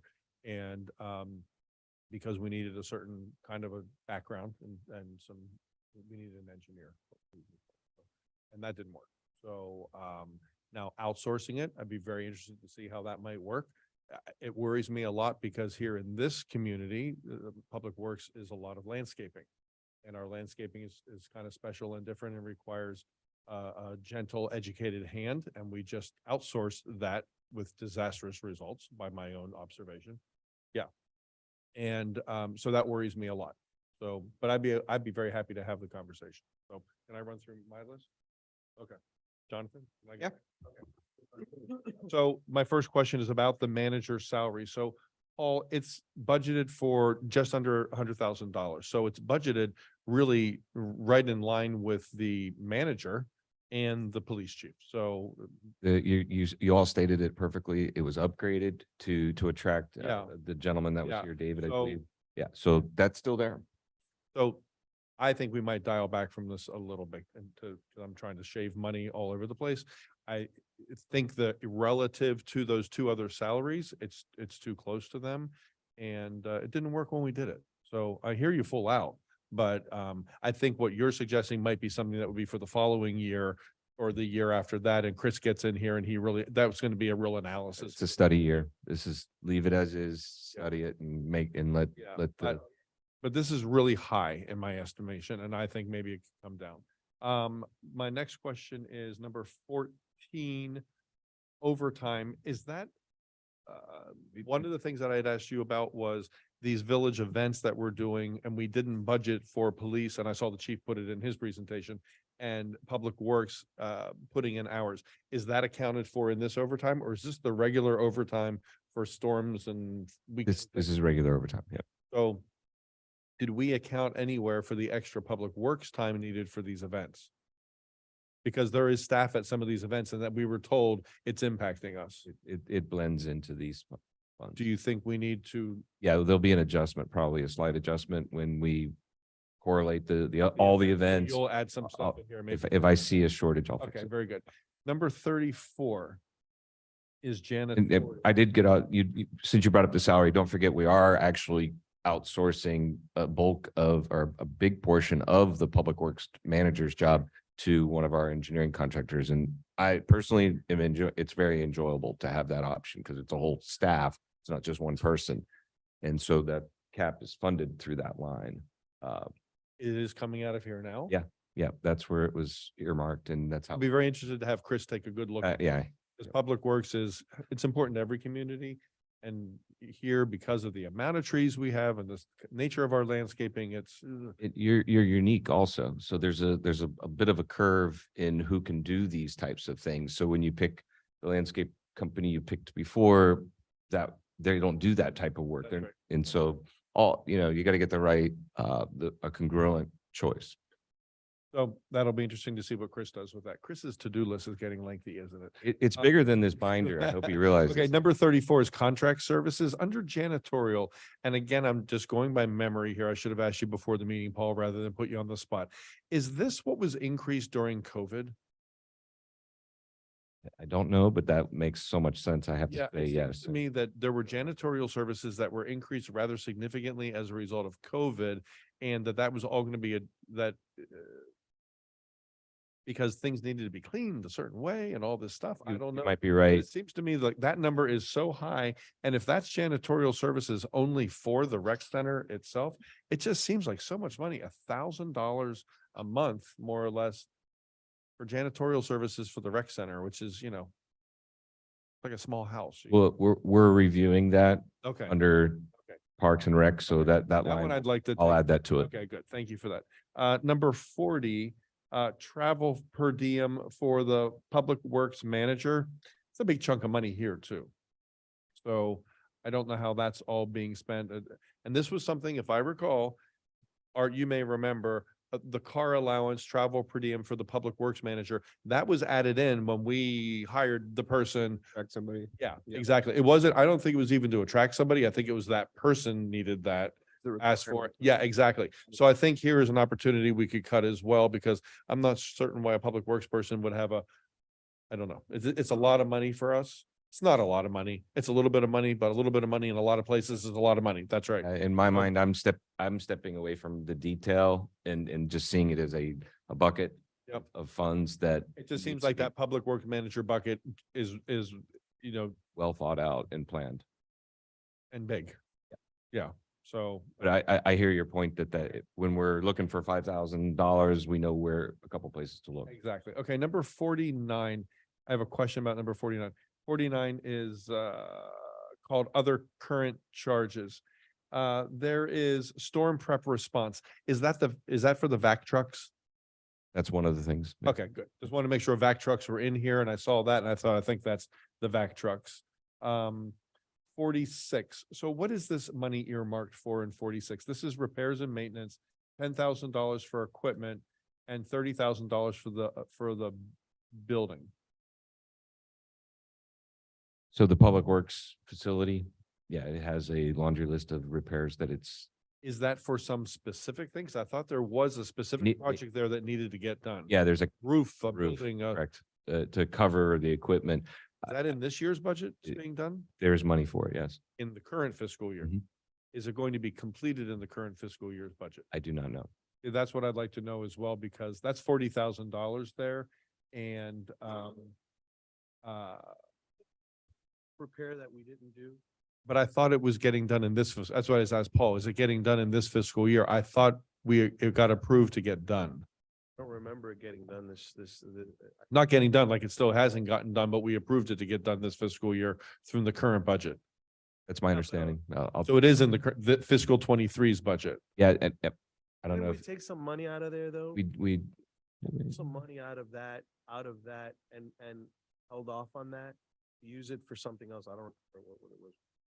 I think there's a couple moving parts here that are important also is their equipment does, the equipment that does sit outside needed to have some sort of awning or protection, and you need to replace a couple pieces of equipment. I'm going to suggest, I'll find out what it is, but I'm going to suggest that it be considered a bundle situation where your equipment and your building are really All of one. tied together. See, equipment is, when I see equipment there, I'm thinking rakes and shovels. And when I see a building, I'm thinking of the shed. that the rakes and Tippers. shovels go. Well, I know, I'm Yeah. just giving an example. Yeah. But I'm thinking equipment are tools and the building is you put the tools in the building. I thought the building was being handled in the current fiscal year. So anyway, if you could get some clarification on that, that would be great. Equipment, we always need to be budgeting for, I guess. 46.200 landscape maintenance. Years past it failed, and now we just started lumping money into things like end capping landscape, basically landscaping money, $35,000, 30,000 for tree trimming. That's a utility thing. That's why you see zeros for things like plantings and sod things and whatever. But then removal of the invasive pines. So we budgeted for that and we took out a whole bunch of pines. Do we and we have 30,000 in here. Do we have on that list of priority problem pines? Boy, there's 3 Ps. That prioritize problem pines. Do we have $30,000 worth of trees that need to be removed this fiscal year? I don't. We don't need to I don't know that answer, but that's an excellent, Okay, I do have a list. I know that. I think the list of that is remaining to be done is a lot shorter because we got remember Mario ranked, the arbors ranked them like 10s were like, it's gonna, if you lean on it, it's gonna fall over. Yeah. 9, 8, I thought we got like the 10s, the 9s, the 8s done. And I think someone needs to pull that list up and see, because my understanding was that this current fiscal year, we kind of took care of what needs to be done. And that's $30,000 right there. Now, do we take it out? Do we leave it in there under the general landscaping thing for other projects? I don't know. What I'm saying is I'd like to know more, because $30,000 is 30,000. That's a real chunk of money. That's almost a salary for some of the people who work in this village, So at any rate, so I'd like to know more about that, please. And Noted. number 55. No, I'm gonna just totally, contradict myself. A few minutes ago, I said this education and training money is not being spent in this department. This is part of the problem with why some people aren't happy with what comes out of Public Works, because they aren't trained to know what to do. So they aren't trained specifically on how to manage plants and how to trim the plants properly and the bushes and the trees. And that's why we have problems. And I made it in my note just like that. My note was, there's a lot of specialization and skill needed. There's a place that I think the Mm. money could be thrown at if we're either, well, whether, I think we have people retiring, but we're gonna replace them. And maybe, but if we do, I think there's some training that does need to take place. Because we weren't doing a great job with some of this, then we outsourced it and they did a terrible job. So it's kind of like we have no one that can do it well. But So who's gonna do the training, number one? there are people to do that. There are people that do. Sure. Landscaping people you can hire to do that. And I would think that, if you had a director, that person would be kind of doing the training. Well, it depends on who you hire. We've not had a public works director in the past who had that kind of experience. It's something we've talked about at the village as long as I've lived here. We need a public works manager who has landscaping experience, who knows what they're doing so they can direct the staff. Right. We've never had that. Mm. We hired an engineer who didn't know a leaf from a twig, so, Sounds sometimes I forget these are being One of- recorded. So, yeah, that's been the problem. So we do either need to hire someone who comes with those skills, or we need to give them the ability to learn it and the staff to learn as well. I would like to see some money dumped in the education and training for this particular department, because if we stay on the track that we are now with an internal department, they need that, or we're just going to continue to be unhappy with the landscaping work that comes out of it. That's that. Now, so what my approach, just so you're not thinking you're being ignored, if one is the consensus, A, and two, I want to mark these accounts where there's money for a management programmatic solution. Like the ultimate solution to this department, all these lines are at play, is the point. And so obviously you're asking, yeah, we should have more money in training. Absolutely, right? That makes sense. But I don't want to take this out or change it necessarily. I mean, 1,500. Well, it's only 500. No, it's 500. Sorry, I'm on the wrong page. I flipped already. It's only $500 is my point. Yeah, it's very light, obviously. That's what I'm saying. I think here we need to throw some, for the purposes of tonight, if we increase that to like $2,000. So we at least had some real money in there that something could be done if it needed to get done, because this is a problem in the village. Is staff does not know how to go handle these plans properly. I hear you. Yep. Okay. I'm I'm looking gonna- for nods. I think it makes sense. I think it makes sense, especially if we're going to be reducing some of those other costs. There should be some available Okay, funds. let me look at my list here and see if anything is public works related.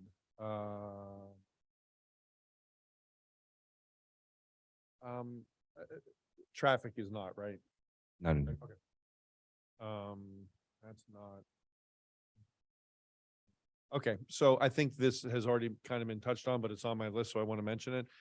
I really would like this village to come up with a plan to go electric over the coming years and really have a plan to do that in different departments in different ways. And I think Public Works is certainly one of those departments. Code is another one that can start using electric equipment, electric tools, electric vehicles, and get away from burning, fossil fuels. So if there's a way to start working some of that into Public Works, I think even if we just take some kind of steps each year, if it was equipment being purchased, being replaced with electric equipment. I know landscapers now are using electric equipment instead of gas powered things.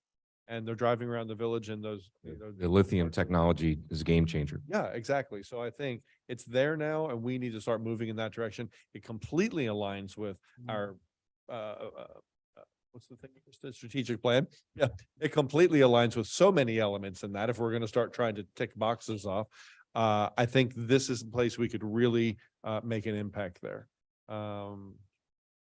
That's already noted in staff, so that blends in nicely. Entrance are in this department, correct? I want those entrance signs up. It's been talked about. My God, this village spent real money on these beautiful signs that are sitting at Public Works rotting, truly, but sitting there rusting. They need to get up, and it's been budgeted every year and it never happens. So let's please keep that in there.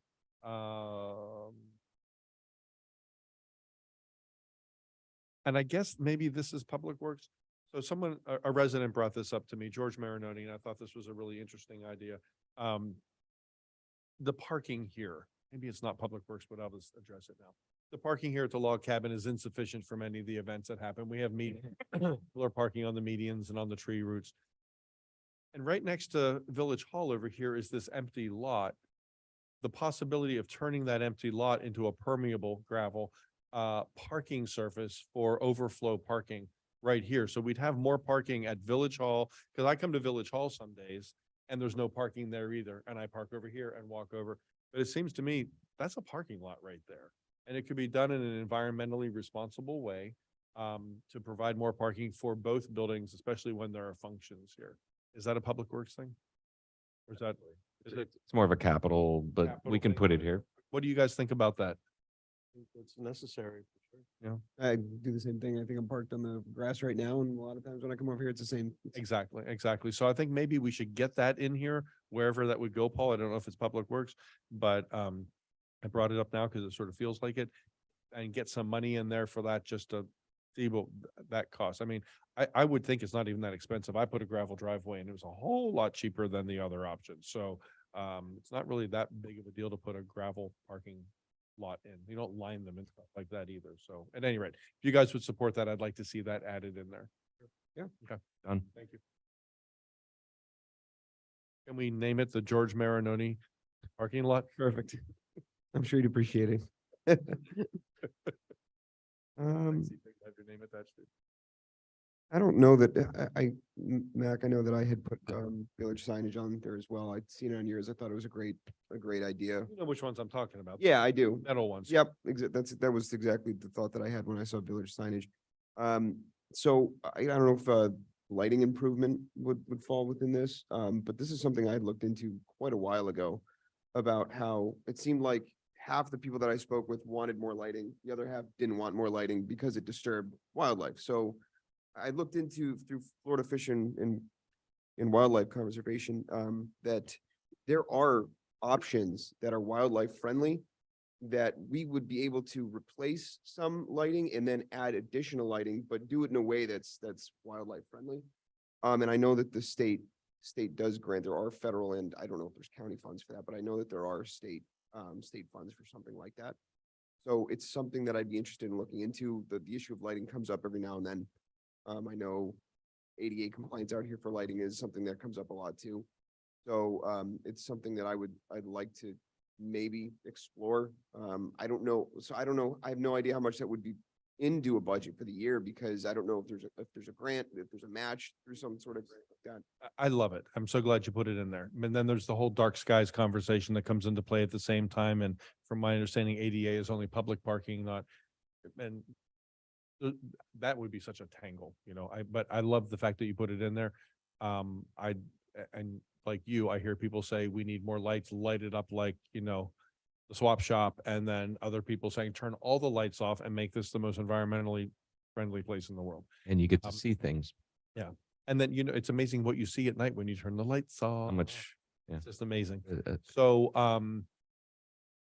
is that us or is that FPL? all the above, probably. Is but- it? Okay. Yeah, So- I'm not even sure what we're talking about details here, but Yeah, so I would attack this, the research part of it now with two approaches. One, our grant writer, I'll put it on his plate and get back feedback from them, hopefully by our next meeting. And I would also ask our engineer we're doing parking studies, we're doing the ADA compliance here, so we can kind of put a little, we can do a little add-on to their project perhaps to add that study in. Yeah. How's that? that would be great. I would appreciate that if everyone would support it. That sort of flows, I think, maybe into one of the other items I put on here. I don't know that it's necessarily under this category, but the historical preservation status, because going through these steps, I had a conversation with the department. Going through these steps unlocks more funds that are available to us and some that have no match. The individual I spoke with, she mentioned something about becoming a certified, I have the acronym written down. I have all these notes on it, but becoming a historically relevant or recognized community, we can do it for the community, would unlock funds for us. She talked about $50,000 grants that have no match. For what purpose? That serve the purpose of the historical preservation. But we would be You designating get the the designation, community. correct? Right. Biscayne What Park. does, what do you get to do with the money? So she didn't say specifically. I'm sure there are limitations on it, but certain things that would serve the purpose of being designated as historically relevant and preserved. It might open other doors for It might open other doors. Outside of the $50,000 non-match grants that are available, there are other grants that are available that you can only get if you are a CLG certified community. And there are two requirements. And this is no cost to us, by the way. I found this out today in my conversation. What's no cost? Getting To designated. Become certified. It's no cost. We have to implement an ordinance for historical preservation, and then we have to establish a board that would be, among our other boards. I have 2 emails recently from people asking if they can get involved in that. We would need a board, I think, because of our size. I think she said we would only need 3 people instead of the normal 5 because we're smaller. Once we do those things, then we would qualify to apply for the CLG designation, or certified local governments. And then I think you're threatening the budget process by bringing ideas that bring money in and don't cost things. I just Yes. want to point that out. Yes, I'm trying to throw a monkey wrench in this and confuse everyone. So I only found this out today that it would be of no cost to us set it up. So we would have to task someone, our attorneys to set up an ordinance, draft an ordinance. They would work with us to make sure it matches exactly what we need. Then we would, as a commission, set up the board, establish the board and have some folks work on that.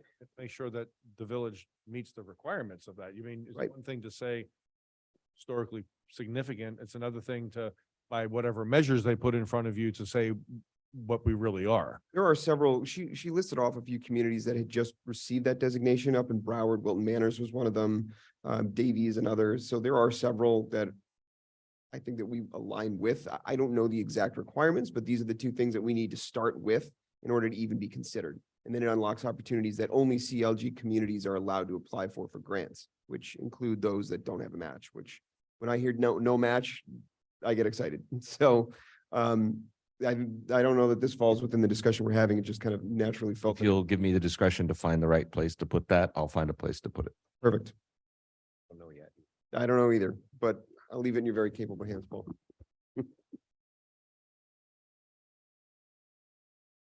I think so. Did we get Mr. Olivera Do back? you have any public works? You already covered yours? Okay. So with that, I believe that brings us to the next larger one, which is police. We have Major here if we have any questions for him, but we've done a really good job summarizing and organizing their portion of the budget workshop, so we can hit it head on, I think. Can I ask you a quick question go ahead. before you start that?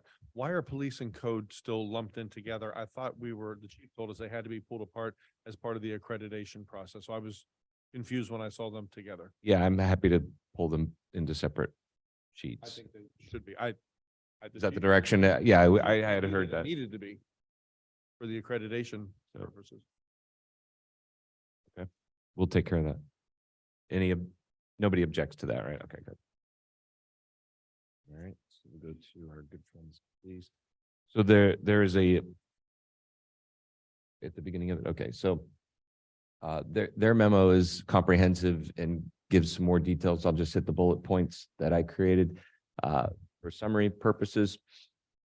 12, the full-time position, there's in the collective bargaining agreement, they had an adjustment on staffing requirements that we adopted. So that happened after the budget year. So our future budget cannot rely on as many part-time employees, and we need one more, possibly two full-time positions. We're presenting one at this point. The intent is to be cost neutral. We're verifying that. So there's no monetary element hitting you, but through the final adoption of the budget, we'll bring the focus in on that for you. As a result, your overtime was significantly off. Again, one, because of the CBA being adopted after the budget year. So we're proposing that $40,000 be corrected, and it is in the budget.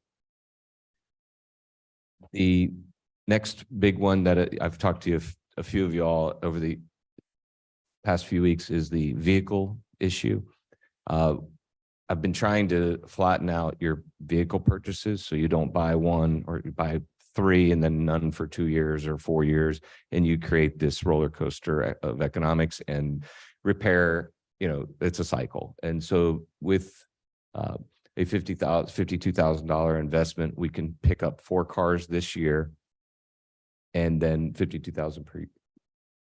Yes, and they'll be leased just like they're fully outfitted. We've found the bids that are the best price. Sell off 4 cars and then do it again next year, and then you'll be in the onesie twosie at year 3. It's the only way to go, I think. Yes. It's an accounting term. Yeah. Rather than. It's this is what happens to my late at night. Okay. So that one, I'm moving forward on that. The money will be there. If we change our mind, we change our mind. The manager says we don't want cars. We want everybody to walk. I'm joking. Obviously those programmatic decisions are to come. But it's definitely the meeting of the minds came up with that had to be done. Item 46 is a direct result of that. That's why it's cost neutral. We overspent our maintenance line this year by almost the same amount of money as we would have bought 4 cars, or started a lease program for 4 cars. So we believe that it never is perfect, but it's definitely, they're close enough to each other where I'm calling it cost neutral.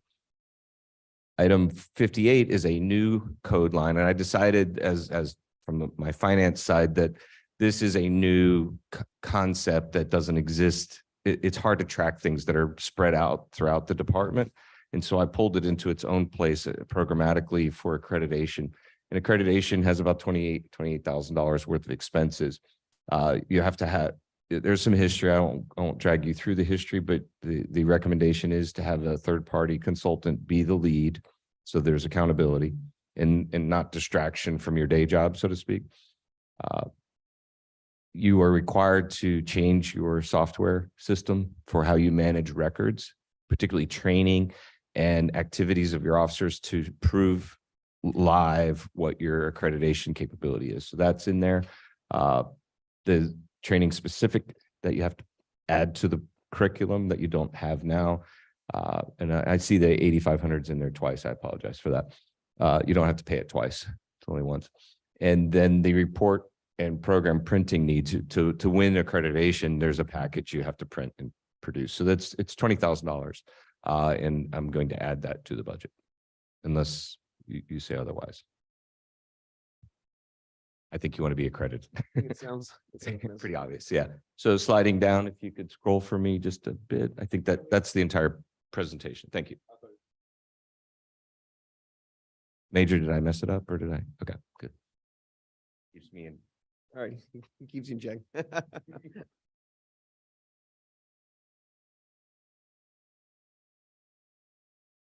Can I jump in here and ask a couple of questions? Yeah. So I'm a little confused by some of that. And it's, okay, so 58 is not in here. You're saying you want to add it for the next time. I want to add it and the next, You wanna yes, say yes. Yes, add it in. I'm going Okay. to add the vehicle capital and I'm going to drop That's what I was maintenance. confused. I was Yes. Looking for it, I couldn't. I'm sorry. Yeah, this happened after the draft. Okay, so, and some of that is new and some of that is being pulled from other parts of it, because I know some of these things are elsewhere. So you're just creating a new category, basically. It's not all new money. Correct. Some of it is. Some of it, it's a mixed bag. So here are my questions. So, the police budget is such a huge part of this little village's budget. It's what, 41%? Now, the police chief or someone, I'm not certain who put the memo together, is asking for another $100,000. And that's all completely in addition to what's in the budget we're looking at. Not entirely. I thought it was. I looked through there and tried to find things that were in there. It all looked like it was additional requests. Not necessarily, no. Some of it is about half of that probably is new. It's about 50,000. His requests came before I came up with a way to make some of it cost neutral. So the new version of this, You just said yeah. you did it. Yeah. It's all very confusing. So. yeah, sorry about that. So the next time we'll see a cleaner. Yes, we'll sir. have a cleaner look at the police budget. Okay. Look, it's not that I want to just say we need to slash the police budget, but it is a huge chunk of our money. And it goes up significantly every year. And then to see a memo that says, and we need 100,000 more, it's kind of like, whoa, there's got to be, we got to figure out what's the best way to get this done. The budgeting of officers at village events, that's additional. Is that part of what you already included in here? That'll roll into it. Yeah, that's Added to it? there's a couple things in his memo. The one of them is these issues and these new things. The second one is we're over budget and why are we over budget? And he's explaining that it's the events that drove the additional overtime. It's the CBA requirement for staffing is different than it was before. So those pushed that. So this budget captures the right amount of money to pay for it. Now we're just explaining why it went up. With a couple of exceptions.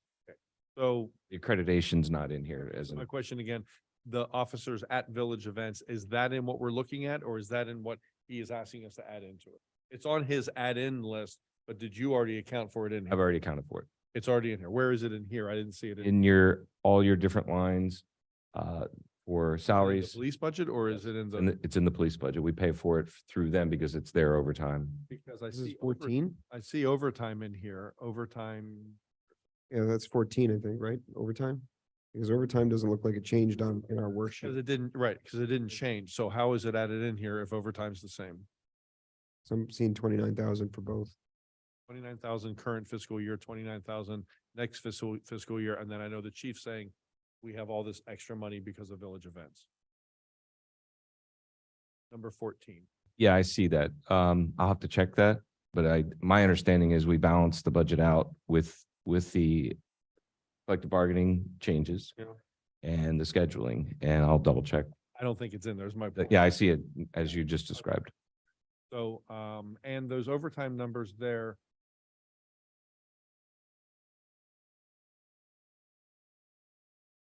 Yeah, because like the overtime through, if you look at overtime for current fiscal year, total projected through the end of the year says 38,000.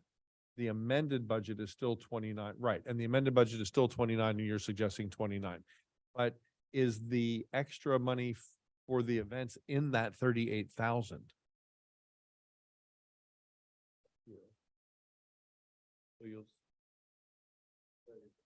So the amended budget for overtime police pay is 29,000, but you're projecting through the end of the year 38,000. Is the extra pay for officers at village events? That's where it's captured. So the total projected is capturing it. So it's about 40,000 from 20,000. So that's the new money, and that what didn't happen was this didn't go the It didn't get that, pushed yeah. over So to the I see that now. So yeah, that'll go up. Okay, so 29 Okay. is going to go to what, 40? Yes. Ouch. Okay, well, but for the first time, we're going to recognize it properly and not just sort of pretend like it's not happening. Yes, thank you. Got it. Okay, very good. Okay.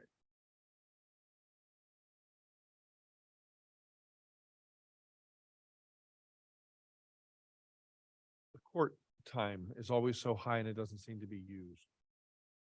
I remember bringing this up last year as well. Where is that? 15. Other bit. There it is. The 3,500. Yeah, so we budget $3,500 and we've only spent 163. Does that have to stay in there? So high? I think you're gonna have to go for the ARPA thing.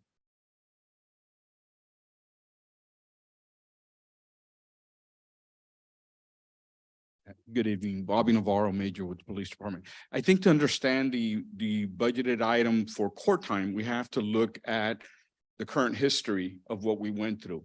So court time is usually an overtime expense where the officer subpoena to come in and testify to the state attorney's office in the morning. Most officers that work afternoon or midnight by contract with the PBA, the village has agreed to pay them a minimum of 3 hours of overtime. During current history, the courts have been closed. A lot of them have been doing it through Zoom. A lot of those have been scheduled and postponed. So we're going to have a lower impact on that cost for the preceding couple of years. I believe we will probably see an increase back to the normal level as officers continue to go back now to the normal court issues. So you're anticipating more in-person court appearances? Yes. Okay, fair enough. Thank you for that explanation. Health insurance, number 23. Why are we proposing a decrease in health insurance? That comes right out of our personnel authorization schedule and the alignment of officers that reflects it. So we've changed people who use insurance, some, not all do. So that's a direct number that comes out. Yeah, that's a live That's number. based on actual. It's a live number and it's escalated with a 10% for future increase. Is that's not the insurance that we renew sort of in the year? Yes, it is. It is that. So has that been, did we adjust for that? Because Yes. we did adjust for Yeah, it. we were aggressive several years in a row, so we're in a much more So we're not predictable gonna be shape. Backed into. I can't promise anything. Yeah. Because for a couple years in a row, it was It's always a April problem. Came around. And Yeah, it's like, whoa, what happened? And we couldn't get them to Couldn't do move anything. their date Yes. because that's when the date happens in the industry. So So we've adjusted for that. now. we've got it down. Good, because it was kind of significant one year. We were a little shocked. Okay. What is number 31? What is this Loxia Technologies? And it's increasing dramatically. Yes, he knows. It's the server. Yes. So Loxia Technology is the contract that the village has for all technology with the police department, computer software, servers and all that. Related to your department only. I'm not sure if the rest of the village uses it. No. No? Standalone Okay. for them. So this year we had our server go down. They told us we have to replace it. It's the police server. It's $8,000. We just can't get around that. At the present time, there is no backup system for technology or documents in that server system. Okay, that's an initial $2,000 cost and a monthly reoccurring of $129 to iCloud back it up. So that's what you have detailed in your memo. Correct. Oh, so that one is included in our budget. Yes. Okay, Well, good. it's included in the In memo. what's I'm in not the- sure how it's, No, so whether it's it's here. projected yet or both not. of them, but it's- Okay, Yes. okay. That's why I was getting confused in the police budget. 'Cause I'm looking at a budget and then I'm looking at the requests and it appeared that the requests were separate from what was already Yeah, there. and that may have Yes, been but our this fault one because is- we gave it a little bit late to, Okay. to Paul. No so- complaints. I'm just trying to understand. Right. So this one is included in there. I see that now. Okay, that's good to know. Number 40, I had a question. Travel and per diem, again, we have all these extra little things all over the budget, education and travel and things that don't get used and they add up all over the place. Number 52, here's something.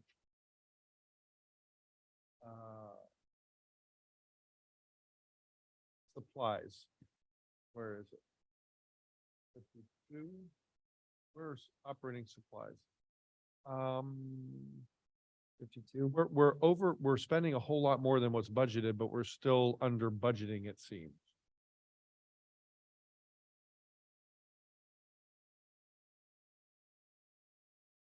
Now I'm confusing myself. No, that's, oh, it's fuel. I see.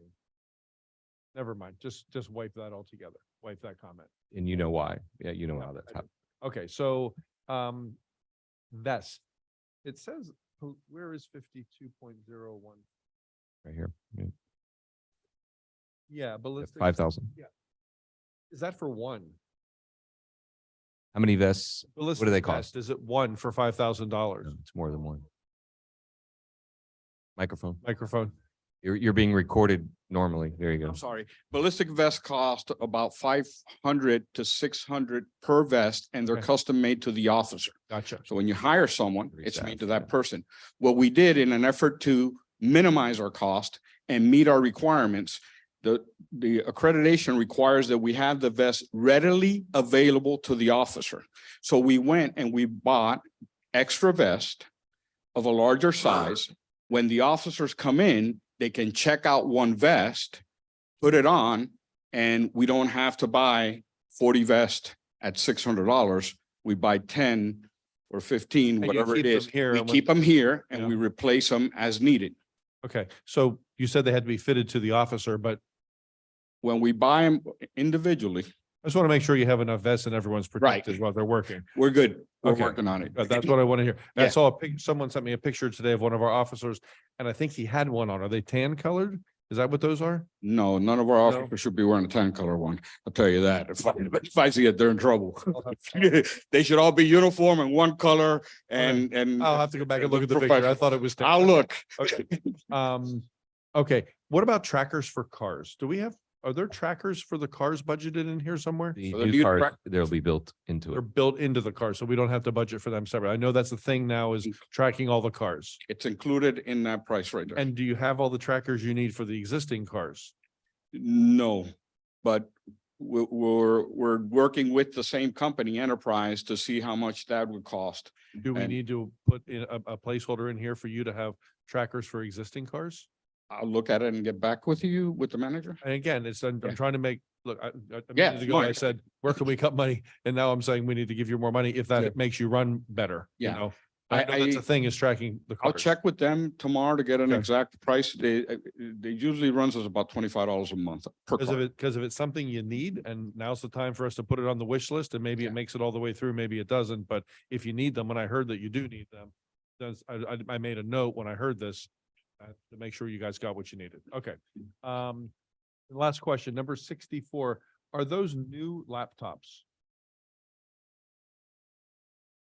It's, code 64, capital outlay, police equipment, laptops 5. Are these 5 new additional laptops for the police?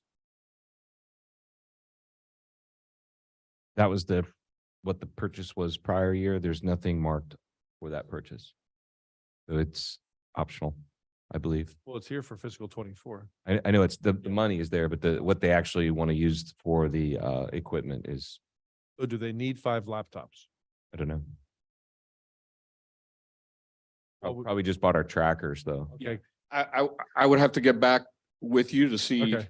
Yeah, I where don't we know. are with Because laptops. that might help us with trackers. and Absolutely. vests and other things. So if you don't Absolutely. need 5 laptops, it's in here in red, meaning we shouldn't touch it. But I thought we gave them 5 laptops last year. I could have sworn we We did. did get new laptops Yeah. last year. I know So we're it- purchasing a couple. Okay, so if we don't need these, maybe that will help us get money for something else within the police department. We'll mark it Save us for money altogether. correction. Those are all my questions on police. Thank you.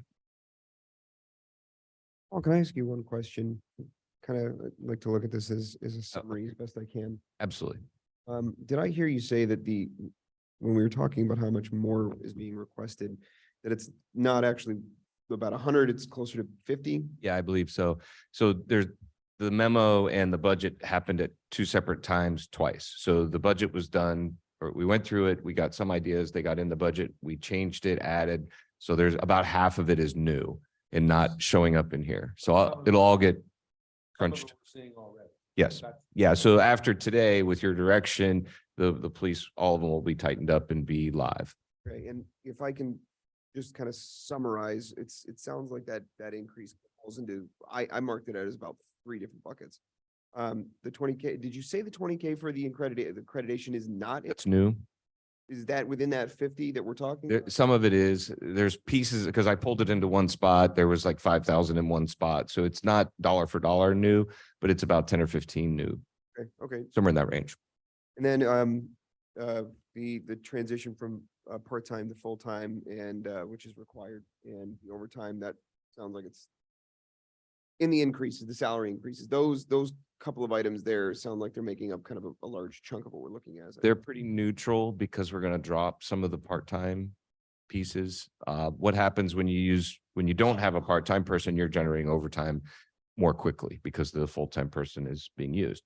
So that always ripples through the budget. Right now, we've absorbed the new increases for costs, the new increases for scheduling inherently in some of it. And we've also been down some staff. So it's a couple moving parts. Do we have an idea, an understanding of like timeline, what we're looking at for those new vehicles by any chance? Oh, there was, that's right. It was on the back of the, Like when can we get them? Or when do we need the next set? Is that what, I don't know. I guess, when we would be looking to acquire them within the next fiscal year. be all right at I hadn't once. really asked what time. Yeah.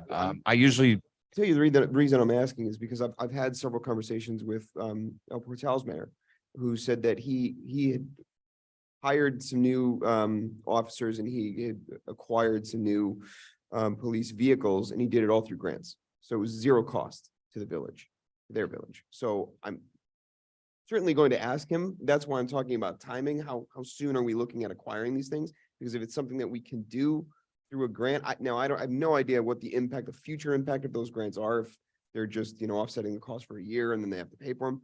But I do want to ask the question. So that's why I'm curious, if we were looking, hey, we budget for it, we're going to buy them all in October. And there's Right. really not enough time then.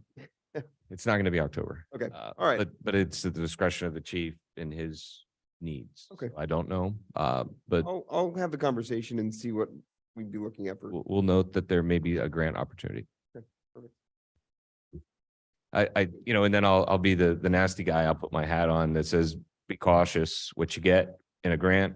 Because if you hire somebody and now the grant's gone, And that's what I was, yeah, that's what I was saying, that kinda I don't know get- what the impact is for the, current fiscal year if they get it. you, paid for, and then all we of could a be sudden- sitting here a few years from now and Yeah, not have a exactly. penny to spend because we got to pay sensitive back. to that Yeah. fact, certainly.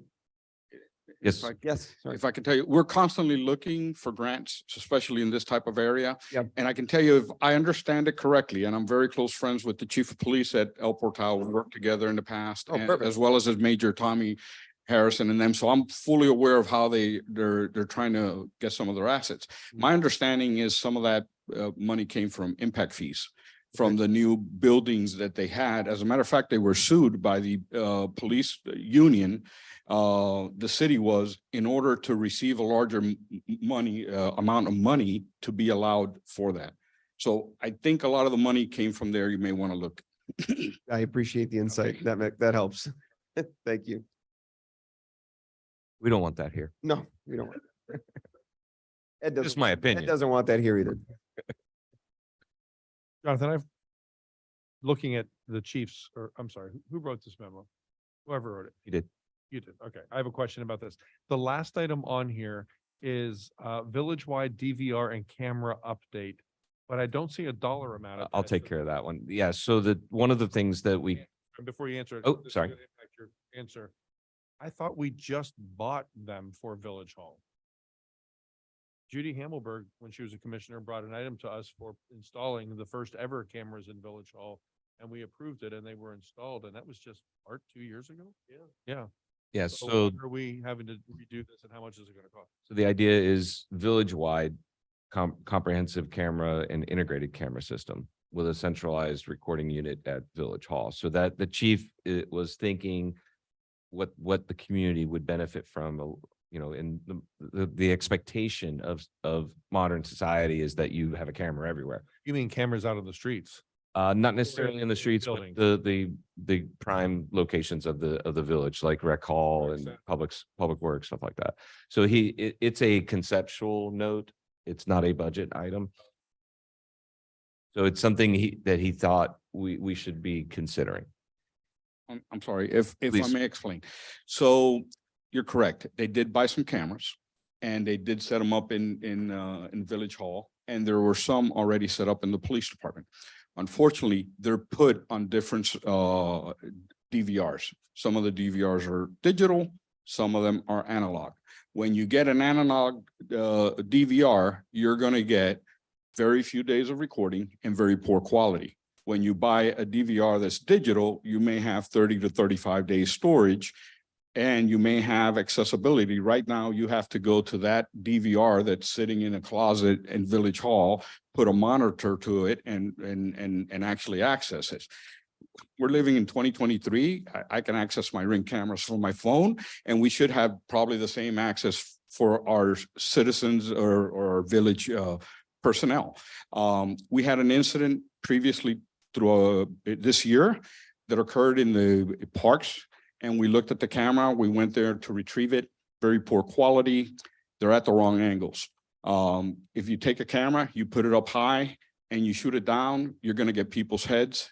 So we really need to look at a total package of how do we make it better. The ones at Public Works are very old as well. I imagine they're all analog. So what we're putting here is not, hey, we need this much money to fix this. We're saying, listen, every department go out, look at what we need to budget individually from a department, and let's look at collectively to how we make it work for the entire village, as opposed to working in a silo for parks, public works. So and this stuff is like not that. for fiscal 24. This is just sort of. To be studied. everyone, Let's start thinking about this. Right. We're going to handle our own DVRs internally through our budget. But we're kind of telling everybody, start thinking about this. Okay. Let's start moving in this direction. You don't have cameras in cars. We don't have cameras. And I in know cars. you don't have cameras on your. We don't. And we've been looking at grants for that. The problem that we have with that is most grants are dollar for dollar matching. And a lot of them will give you the cameras for free because that's not where the money's at. The money's at in the iCloud storage. And Metro-Dade Police Department and the City of Miami Police Department have had to put in place an entire department working 24 hours a day just to maintain public records request on those cameras. Because what happens is you have to edit them. Anytime that you have a child, you have to edit it. Anytime that you have a victim, you have to edit it. There are voices that you have to take out. So you have now created a big area in the back that you're not going to have to fund simply by putting cameras. Got it. So it's a catch-22, and it depends on how the village wants to go That sounds forward. like an We're interesting good conversation anyhow, but for next- Thank you. Okay, thank you. I just was confused. I didn't see money. Yeah, we For a dollar sign and I couldn't. usually find try not to trick you like that, but I'm learning from the mayor. He's good at that. He taught me how to not ask for money. Oh, yeah, well, try to make it as cost neutral as possible, right? food. Yeah. Code's very straightforward. Actually, you want to do admin, same thing. The rest of these are all one-liners for a reason. The budget is self-explanatory for these typically. One of the things I'm going to, put in Chris's hand is the concept of salaries. That's come up a lot. We have access to the Florida League of City salary database. So one of the things you usually do in a backup of a budget is you have a list of all your positions and you show whether they're competitive or not in their price range. And so we did a little test run with a couple people, and it's something I think would be very valuable to justify and back up and keep you aligned with your market. So that's one of the ideas there. The code is clearly, we even heard at the beginning, I think it was you, how exceptional the program is working. Unfortunately, we're using the all-star person in CAP's company to do the code enforcement, and she's very expensive. So the idea was her hours would become training, and we would backfill her with maybe something more affordable. So right now the budget is wrong that it wasn't splitting some of that code costs into the building department, which is appropriate for a portion of it. I'm having that fixed. That'll show up in the next one. So you're okay. I was panicking when I saw it a little bit. I don't panic very often, but that one got me. But that'll clean up, but you still have a management decision in front of you on how to do that. We're working on it. Do you want me to just go down these and we can go down them? All the departments? Want to stop? Do you want to stop? Okay, we'll stop. That's fine. Let them go first. Let's have code things you want to ask? No, I was gonna ask about the salaries, but we already answered. I don't have anything specific. The code. Okay, I have a couple of things real quickly. So mine, I was very confused about the salaries too. It was my understanding that CAP was a temporary thing, and by now I anticipated that we would be out of CAP and we would have hired someone. So that's something we'll have to discuss with Chris. Are we bringing it back in-house or what are we doing? But we're spending a lot of money on this right now. And while it seems to be functioning better over there, I'm not seeing a difference in the streets of this village, quite frankly. So there's that. So, I think that's a whole nother conversation. exactly what I'm saying is, but the code, but this salary thing is part of it. So, then I had a question about number 31.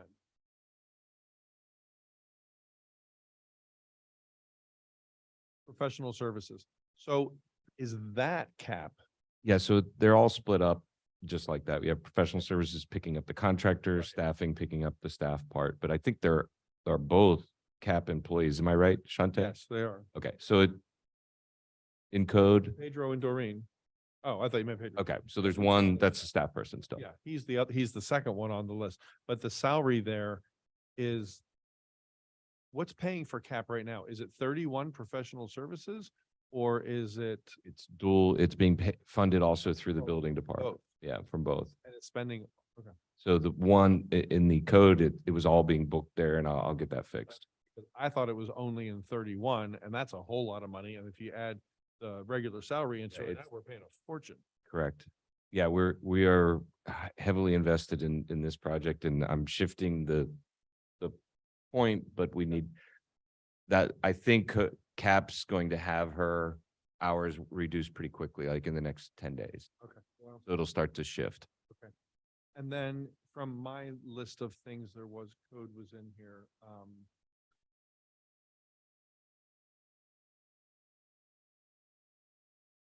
So this is certainly a department where we could start moving in an electric direction because they're not chasing criminals. They're going around the village writing up things.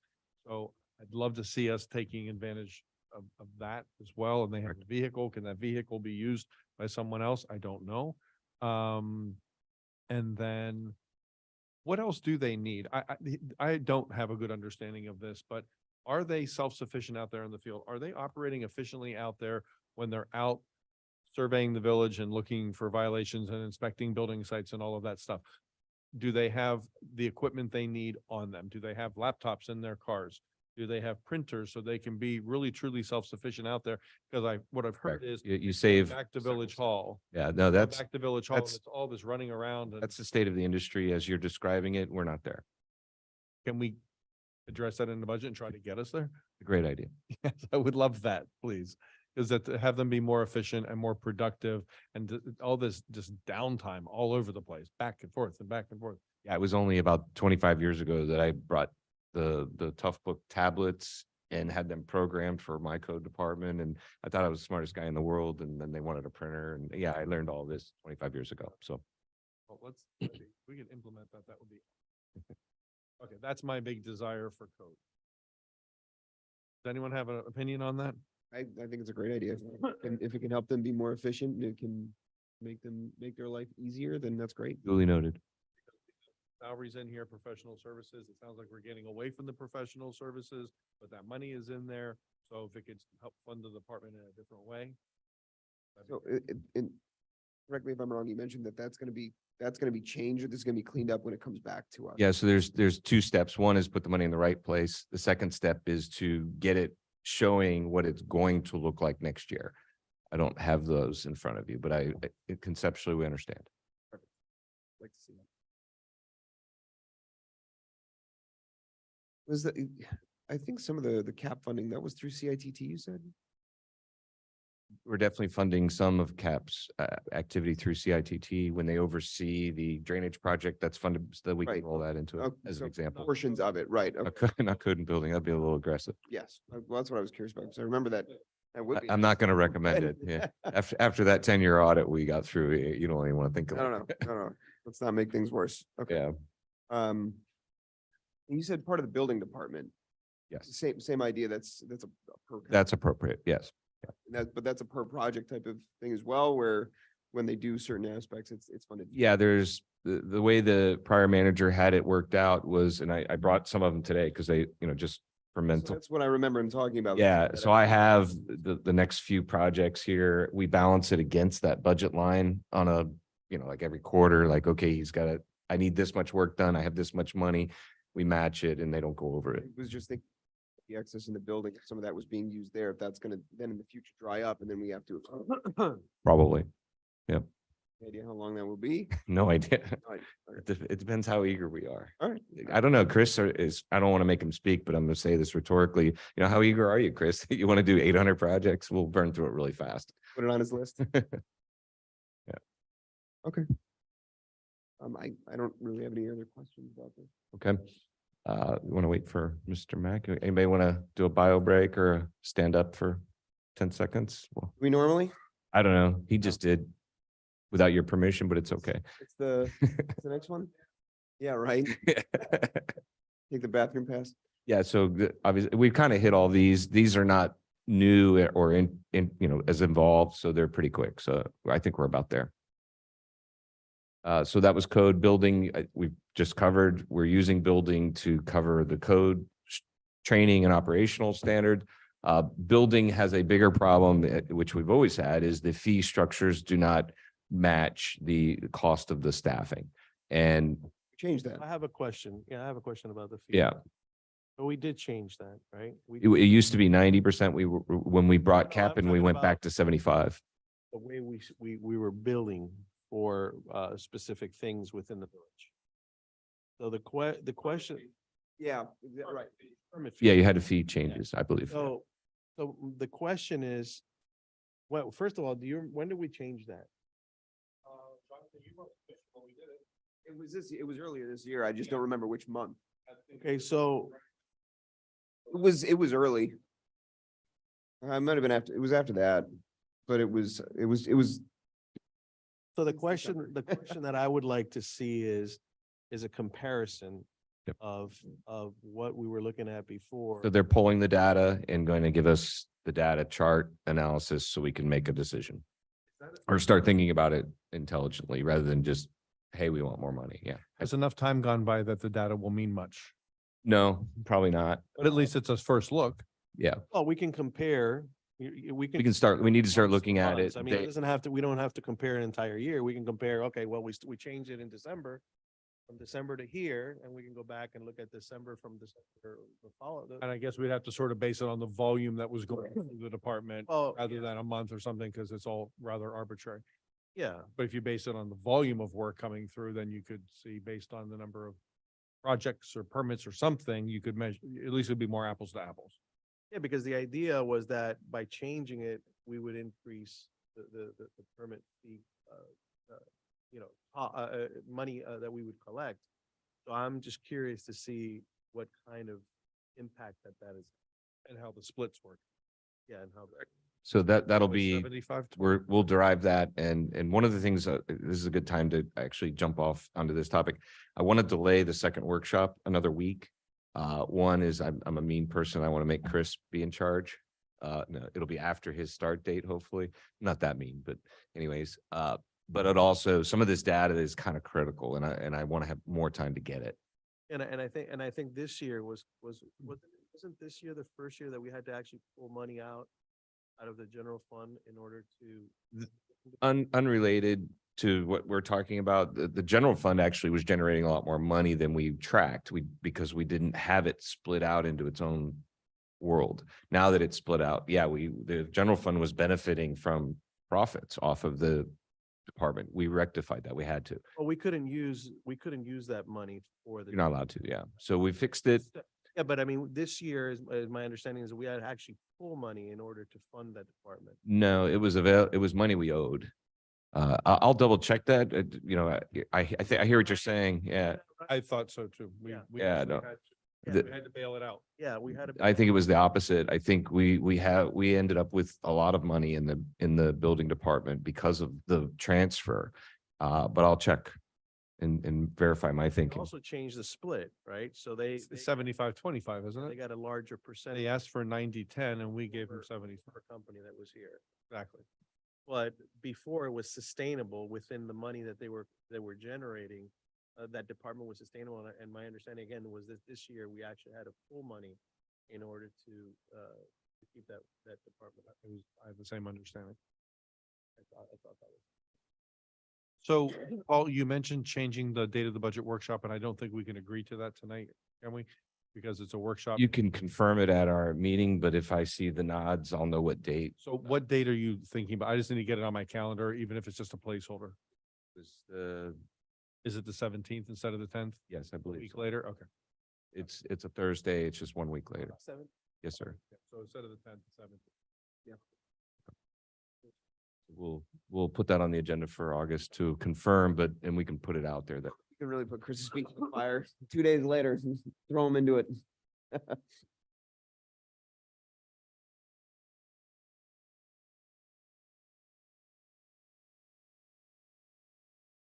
What are we on now? I had a chance to look at the building fund that you guys were mentioning.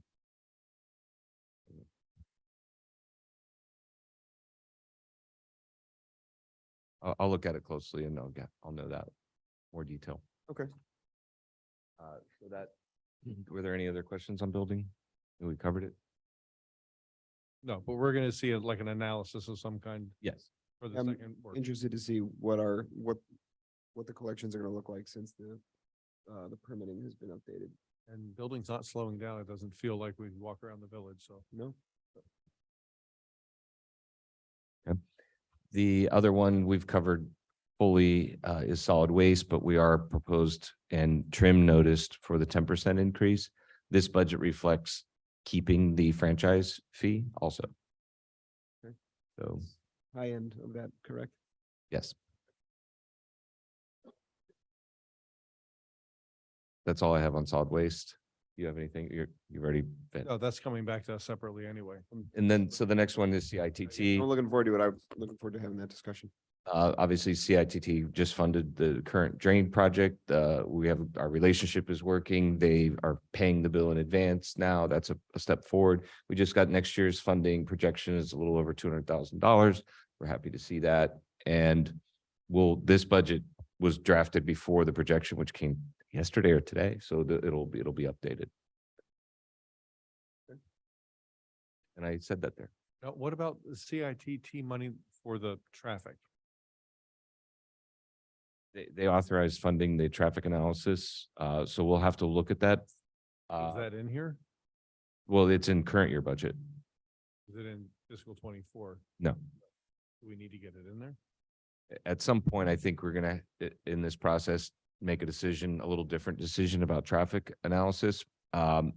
Just to give you a piece of information, the experts and the consultants huddled after our last meeting and they agree that our strategy is not going to be effective. and they're going to repropose a better strategy. So it's What was it? just the data to data analysis was not going to be as helpful as they took from our feedback, but they also looked at it a little bigger and think that they can be more cost effective by reshaping it.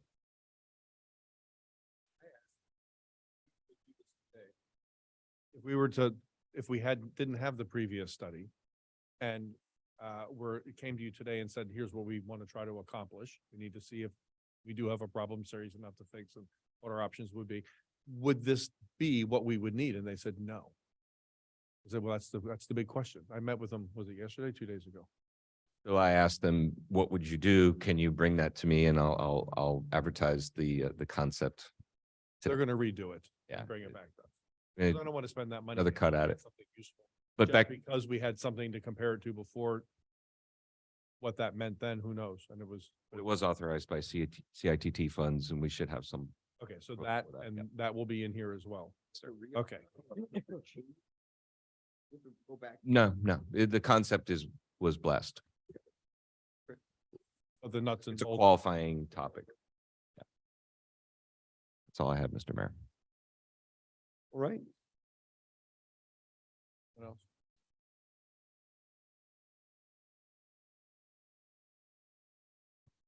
I suppose, did we ever get Commissioner Oliveira back? No, okay. I guess then, if we have any other items that we haven't touched on the proposed, proposals that we have. Did you get through your list? You know, I have a couple of other items in here that I had put a line item in here about exploration of septic conversion. I know this is very expensive. I've spent a lot of time speaking to people, particularly throughout the county, and trying to spend some time with the chief bay officer in the county because she is told us that we are her special project. So drainage issues, septic issues, all those types of issues. I trying to set up a meeting with her as of last week, but it's early to talk about that and it's considerably expensive. And it's so beyond what we can even I know. touch. And I mean, if I could try and just start looking at where to even begin, that's what I've been trying to do is just kind of collect county to say, where do we even start with this? And I know notwithstanding the prohibitively expensive cost, just talking about where do we even begin? I've got some good recommendations, but I realistically, I don't even know in the next fiscal year if there's any money that we can throw at this that makes any sense. That we would even make That we would, kind of progress. exactly, that's I mean, measurable. right, And I believe we should add it to our lobbyists' to-do list as a ongoing topic, that he should have his ears to the ground, looking at anything happening in the state and keep us informed. I met with David not too long ago and I said, this is something I've been looking at a lot. So he's aware of it at least. But I know it's very. Well, it's also something Chris is gonna have to Yeah. maneuver us through. So Yeah. Figure it out. What else you got? Any money that we had dedicated for Commissioner Amsler put that communication platform on our agenda in the past. We haven't revisited that yet. I know that was a low cost, but I don't know if that's within what we have budgeted right now, but I like. Can I chime in on that? Yeah, of course. So I have that on, not that project, but that general topic of communication. So Veronica Vero had presented that to us and it was very interesting. And then there was another company that invited us to some kind of a workshop. I don't know if you guys, I did. A little bit more of a sales pitch than it was. Of course it was. Yeah. I do remember that. Okay. Yeah. So that was interesting as well. And look, there are lots of ways we can go about communicating better. I like sort of an all of the above or many of the above approach to get things done because people receive communications in different ways. I personally think we would benefit from these kiosks, or not kiosks is probably the wrong word, but those sign holders that hold what amounts to something the size of an election sign. Everybody walks around this building, you know? So having those around strategically placed permanent sign holders that the village swaps signs out for when an event's coming up or a program, whatever, we buy signs, they're cheap. They're like what we all bought for when we ran for office, you know? And they're put in those with QR codes and because so many people are out walking around. So That's something I would like to see us do. It's in keeping with sort of the village feel. And I think people really would engage because they're standing in front of it. But the social media, I think it's not one approach. I think it's multiple approaches. But it's something that's been talked about as long as I've lived here, and everyone says they'll do something about it. Not much really happens, and a random email goes out. Yeah. So my comment is there's communication things in the budget. Where are they, Paul? They're in administration. Where are the administration?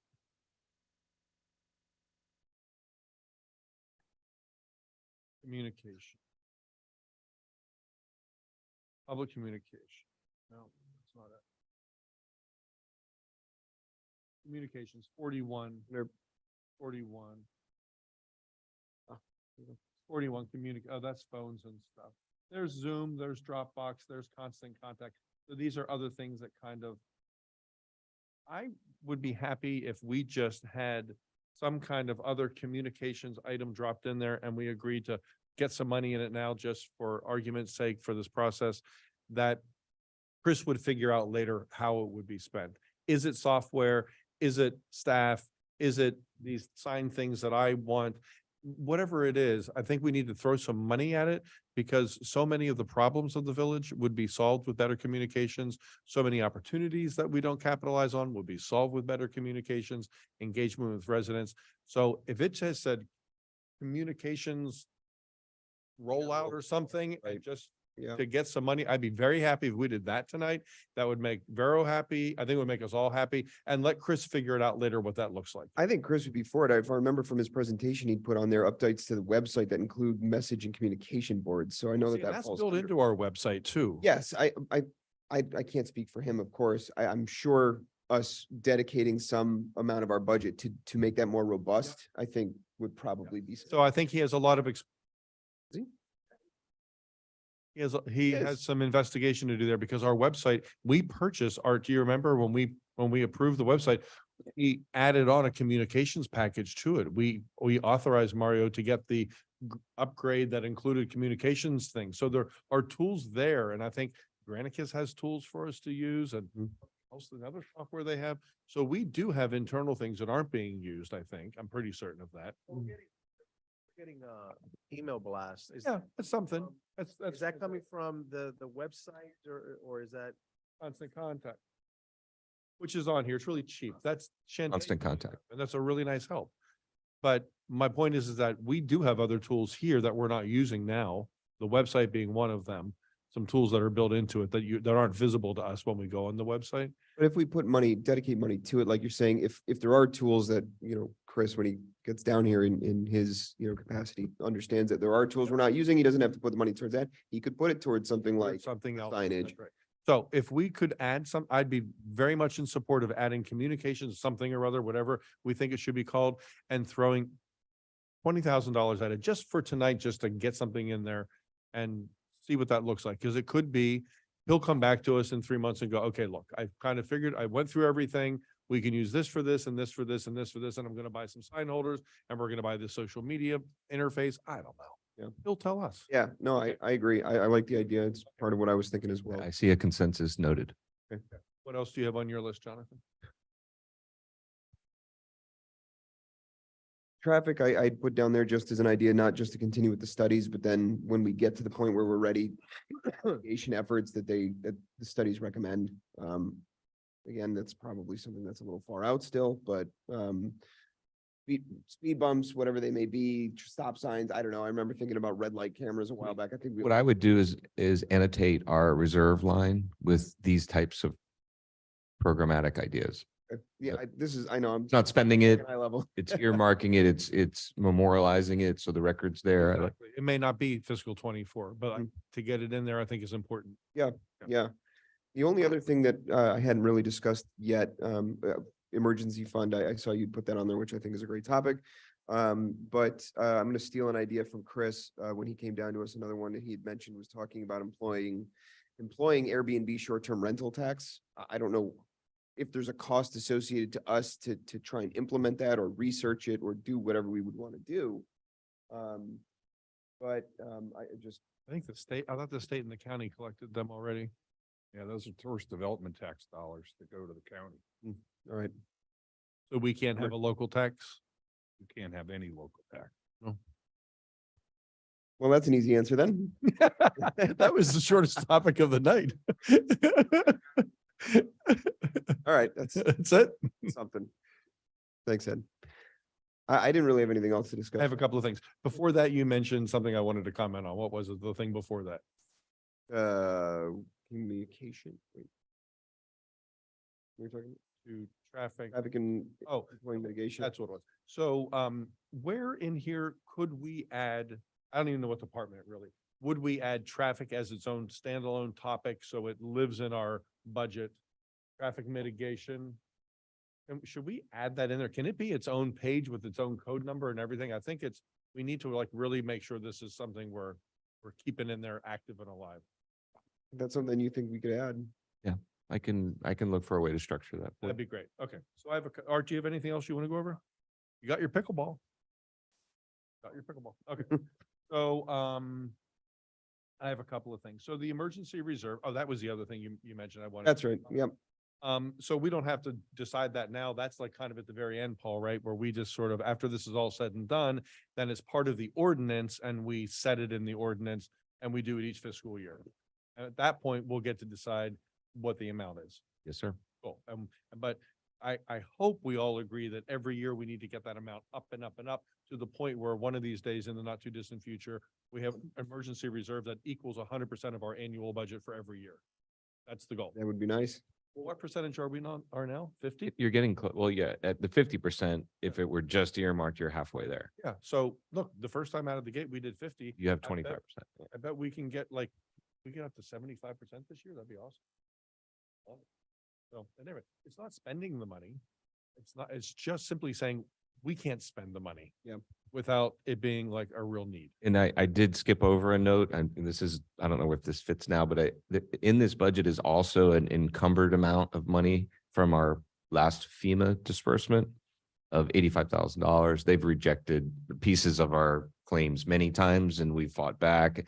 The latest version of the accounting firm KPMG's analysis is we were overpaid according to them, and there is no record that we have that can counter that. So I've encumbered it for you. Sorry, hate to take, what's that? Right, yeah, when you put in a request, they usually will write you a check. They denied everybody this time. We fought back. They gave us a check, and then they looked at it a little closer and said, we gave you too much. That mean, We have to give back $85,000.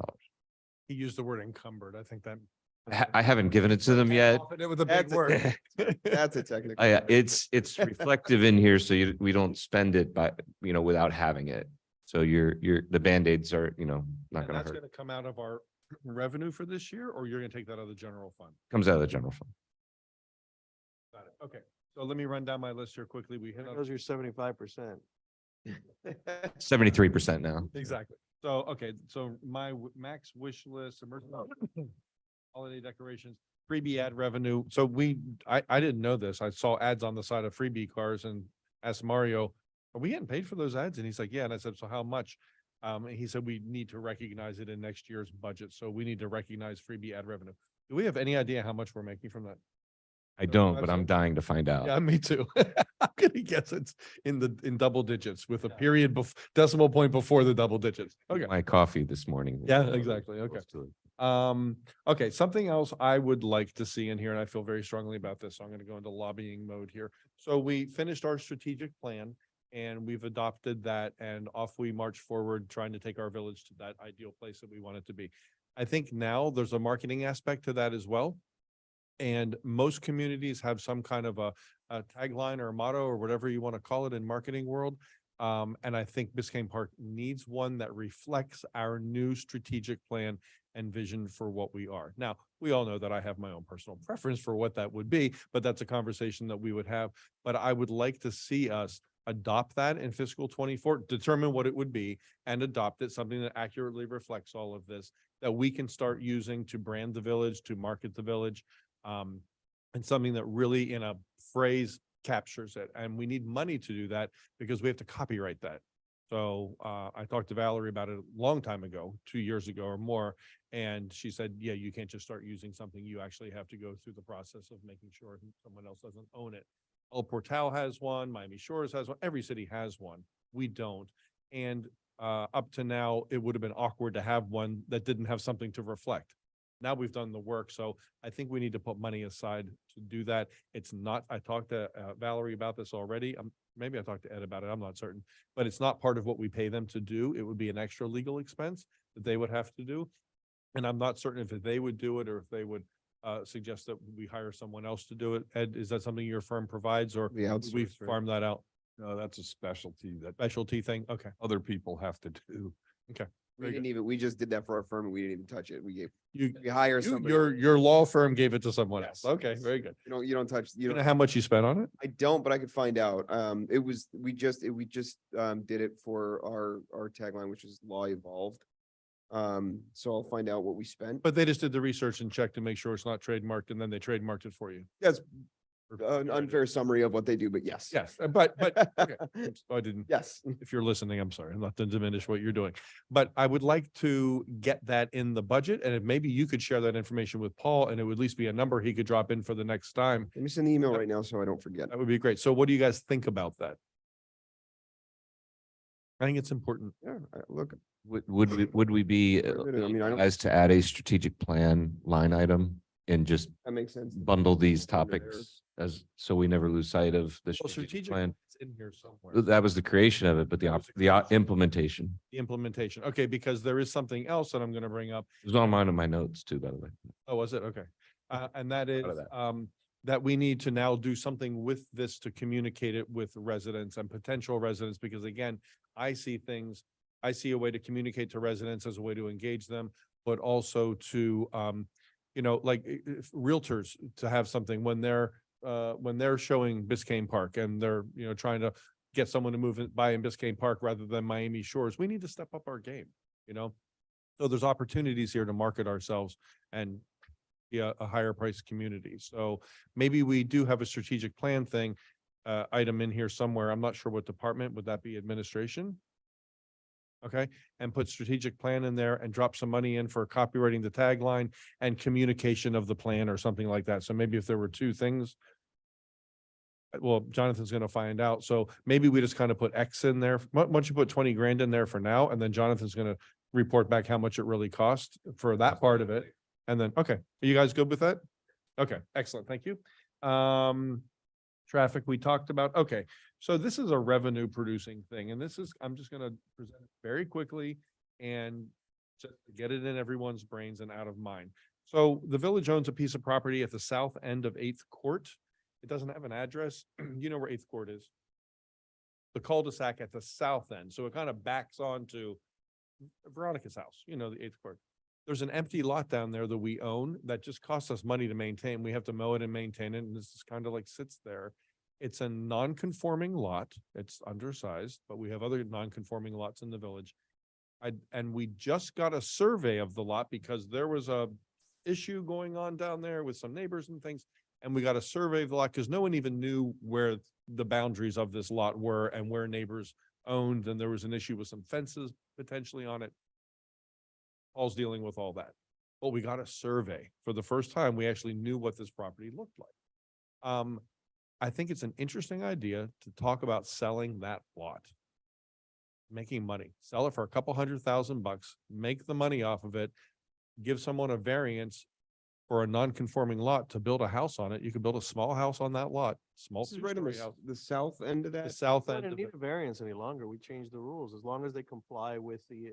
It's a non-conforming lot. The lot's too small.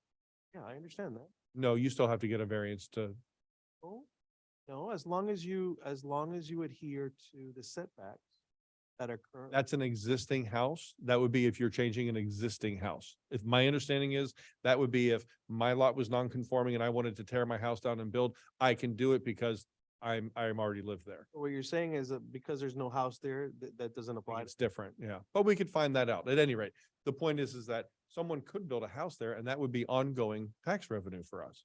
So we can make money selling that lot off, plus make money on it ongoing. I think it's an interesting conversation to have. So I don't know where we put that in the budget, but it's something we could talk to Chris about. Okay, so just want to stick that in your heads as much as anything else tonight, because it sits there. We actually spend money maintaining an empty lot. I mean, Get rid that's of it something to go and on. let someone put a house on it and make us money. It's something we put on a commission, like a regular commission agenda to bring it up as an issue. Maybe when Chris is kind of settled in place and we could actually have a conversation Yeah, with that's him. a good I idea. actually discussed it with him, I think, when I drove him around the village. Okay, do we need to budget for the potential demolition of 826 Northeast 121st Street, the two-story abandoned apartment building that we call the B House? Because if we're in the process of going to the county and getting permission to demolish it, we're gonna have to pay for that, and then we place a lien on the property. Should we budget for that? Because we know how much we have an estimate. Mario presented that to us. Valerie had done some work. Like it was around like 30, was it around 30,000? 35,000, I Yeah. was gonna say 35. Valerie had done the work on that for us.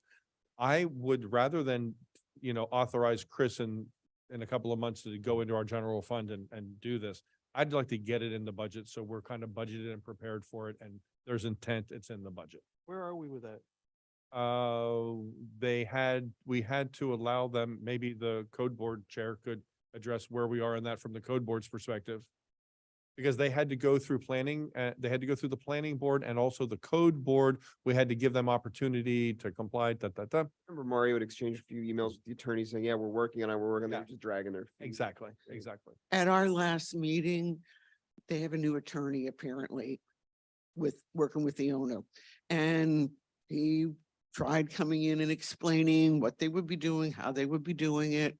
He did agree to pay off some of the fines, but it's now out of our hands because they did not comply within 60 days to the requirements that the building official had put forward. So now it's really back with the building official and with And all of you, administration, okay. because code is done So now. code is because done. We I can't think the- do anymore. I think the planning board is done as well, because they've been to the planning board to present things that the planning board said you can't do because of the status of the building. So I think it's back in administration's hand to now take it to the county, but I think we need to get money in here in this budget. Because at this point, no matter what the attorney was saying they were going to be doing, the crux of the matter is they had 60 days. Yeah, They they didn't had do a it. Reasonably extensive list. I'm sure you guys have all read it from the building official, none of which they've done. So So yeah, I think we.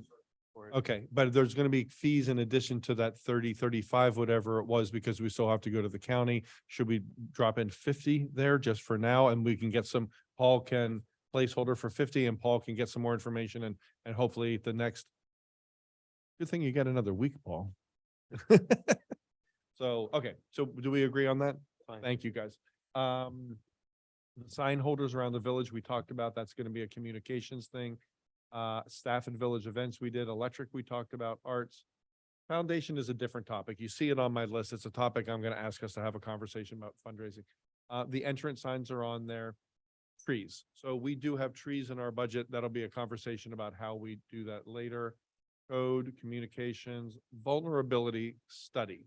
So where do we stand on that? That money is already in this current fiscal year. budget. Yeah, it's proceeding. So we're kind of done with that for now. Right. Okay, very good. Every year I ask us to reduce the commission salaries to $1 annually, so I'll just say it out loud once and we'll move on. And then I talked about the impermeable extra parking lot at Village Hall, which I think is an awesome idea by George Marinoni. That's my wish list. Yeah, I like it. Okay. This is great. I mean, I think we got a lot of good things in there. Can we increase the millage to 10 and get it all done this year? Kidding. No, cannot. The answer is no. Okay. Yep. Okay, very good. All right. Is Veronica still there? I feel bad that she was there and she didn't get to say much. I've been checking as we kind of transition between categories. Not there? Okay. You know, I haven't seen it. Oh, man. Well, I hate that, I know Vero Amsler is traveling and I would like to see what their requests are as well. We all got a chance to present ours tonight. I don't know if we're exactly allowed to do this. Can you ask? I if know, they- I know there's some things that are gonna come up in the near future. Okay. Um, Are they allowed to share them through you with us now? Because we all got a wanna chance hear to talk. my thoughts? Yeah. There's an interest, that's been communicated to me that the summer programming and the child programs, the youth activity in the village has waned to a very small footprint. Okay. And there's an interest to see that grow back. Okay.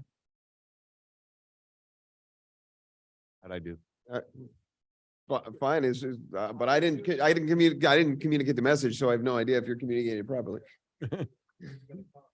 Where are you gonna drop that in the budget for next time? Okay. Some type of programming. Rec center stuff. Slightly.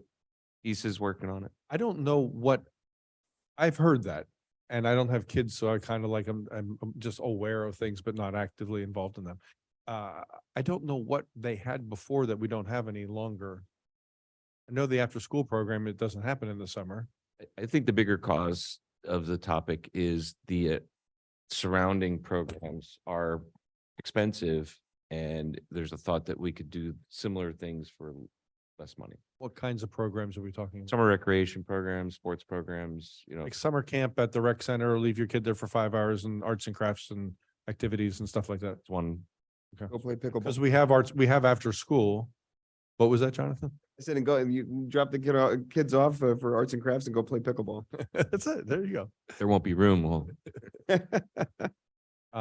Okay, well, I'll be interested to see what that looks like. All right, well, I guess if we don't have anything else right now, we've already gone through public comments, so that wraps us up, and we're looking at August 17. 17, okay, so We'll August, discuss that next week and firm that up. all right, 2 weeks. 2 weeks, 2 weeks. 2 weeks. We can't decide on that. We can't change the date because this is a workshop, not a meeting. All right. Well, I guess that's adjournment. We need a thank you all. motion. Was Need a it motion? your first workshop as painful as you were afraid of, or is it? Said piece of afraid. cake? Okay, thank you, guys. Thanks, everybody. Thanks, Chris, if you can hear us. Yeah, I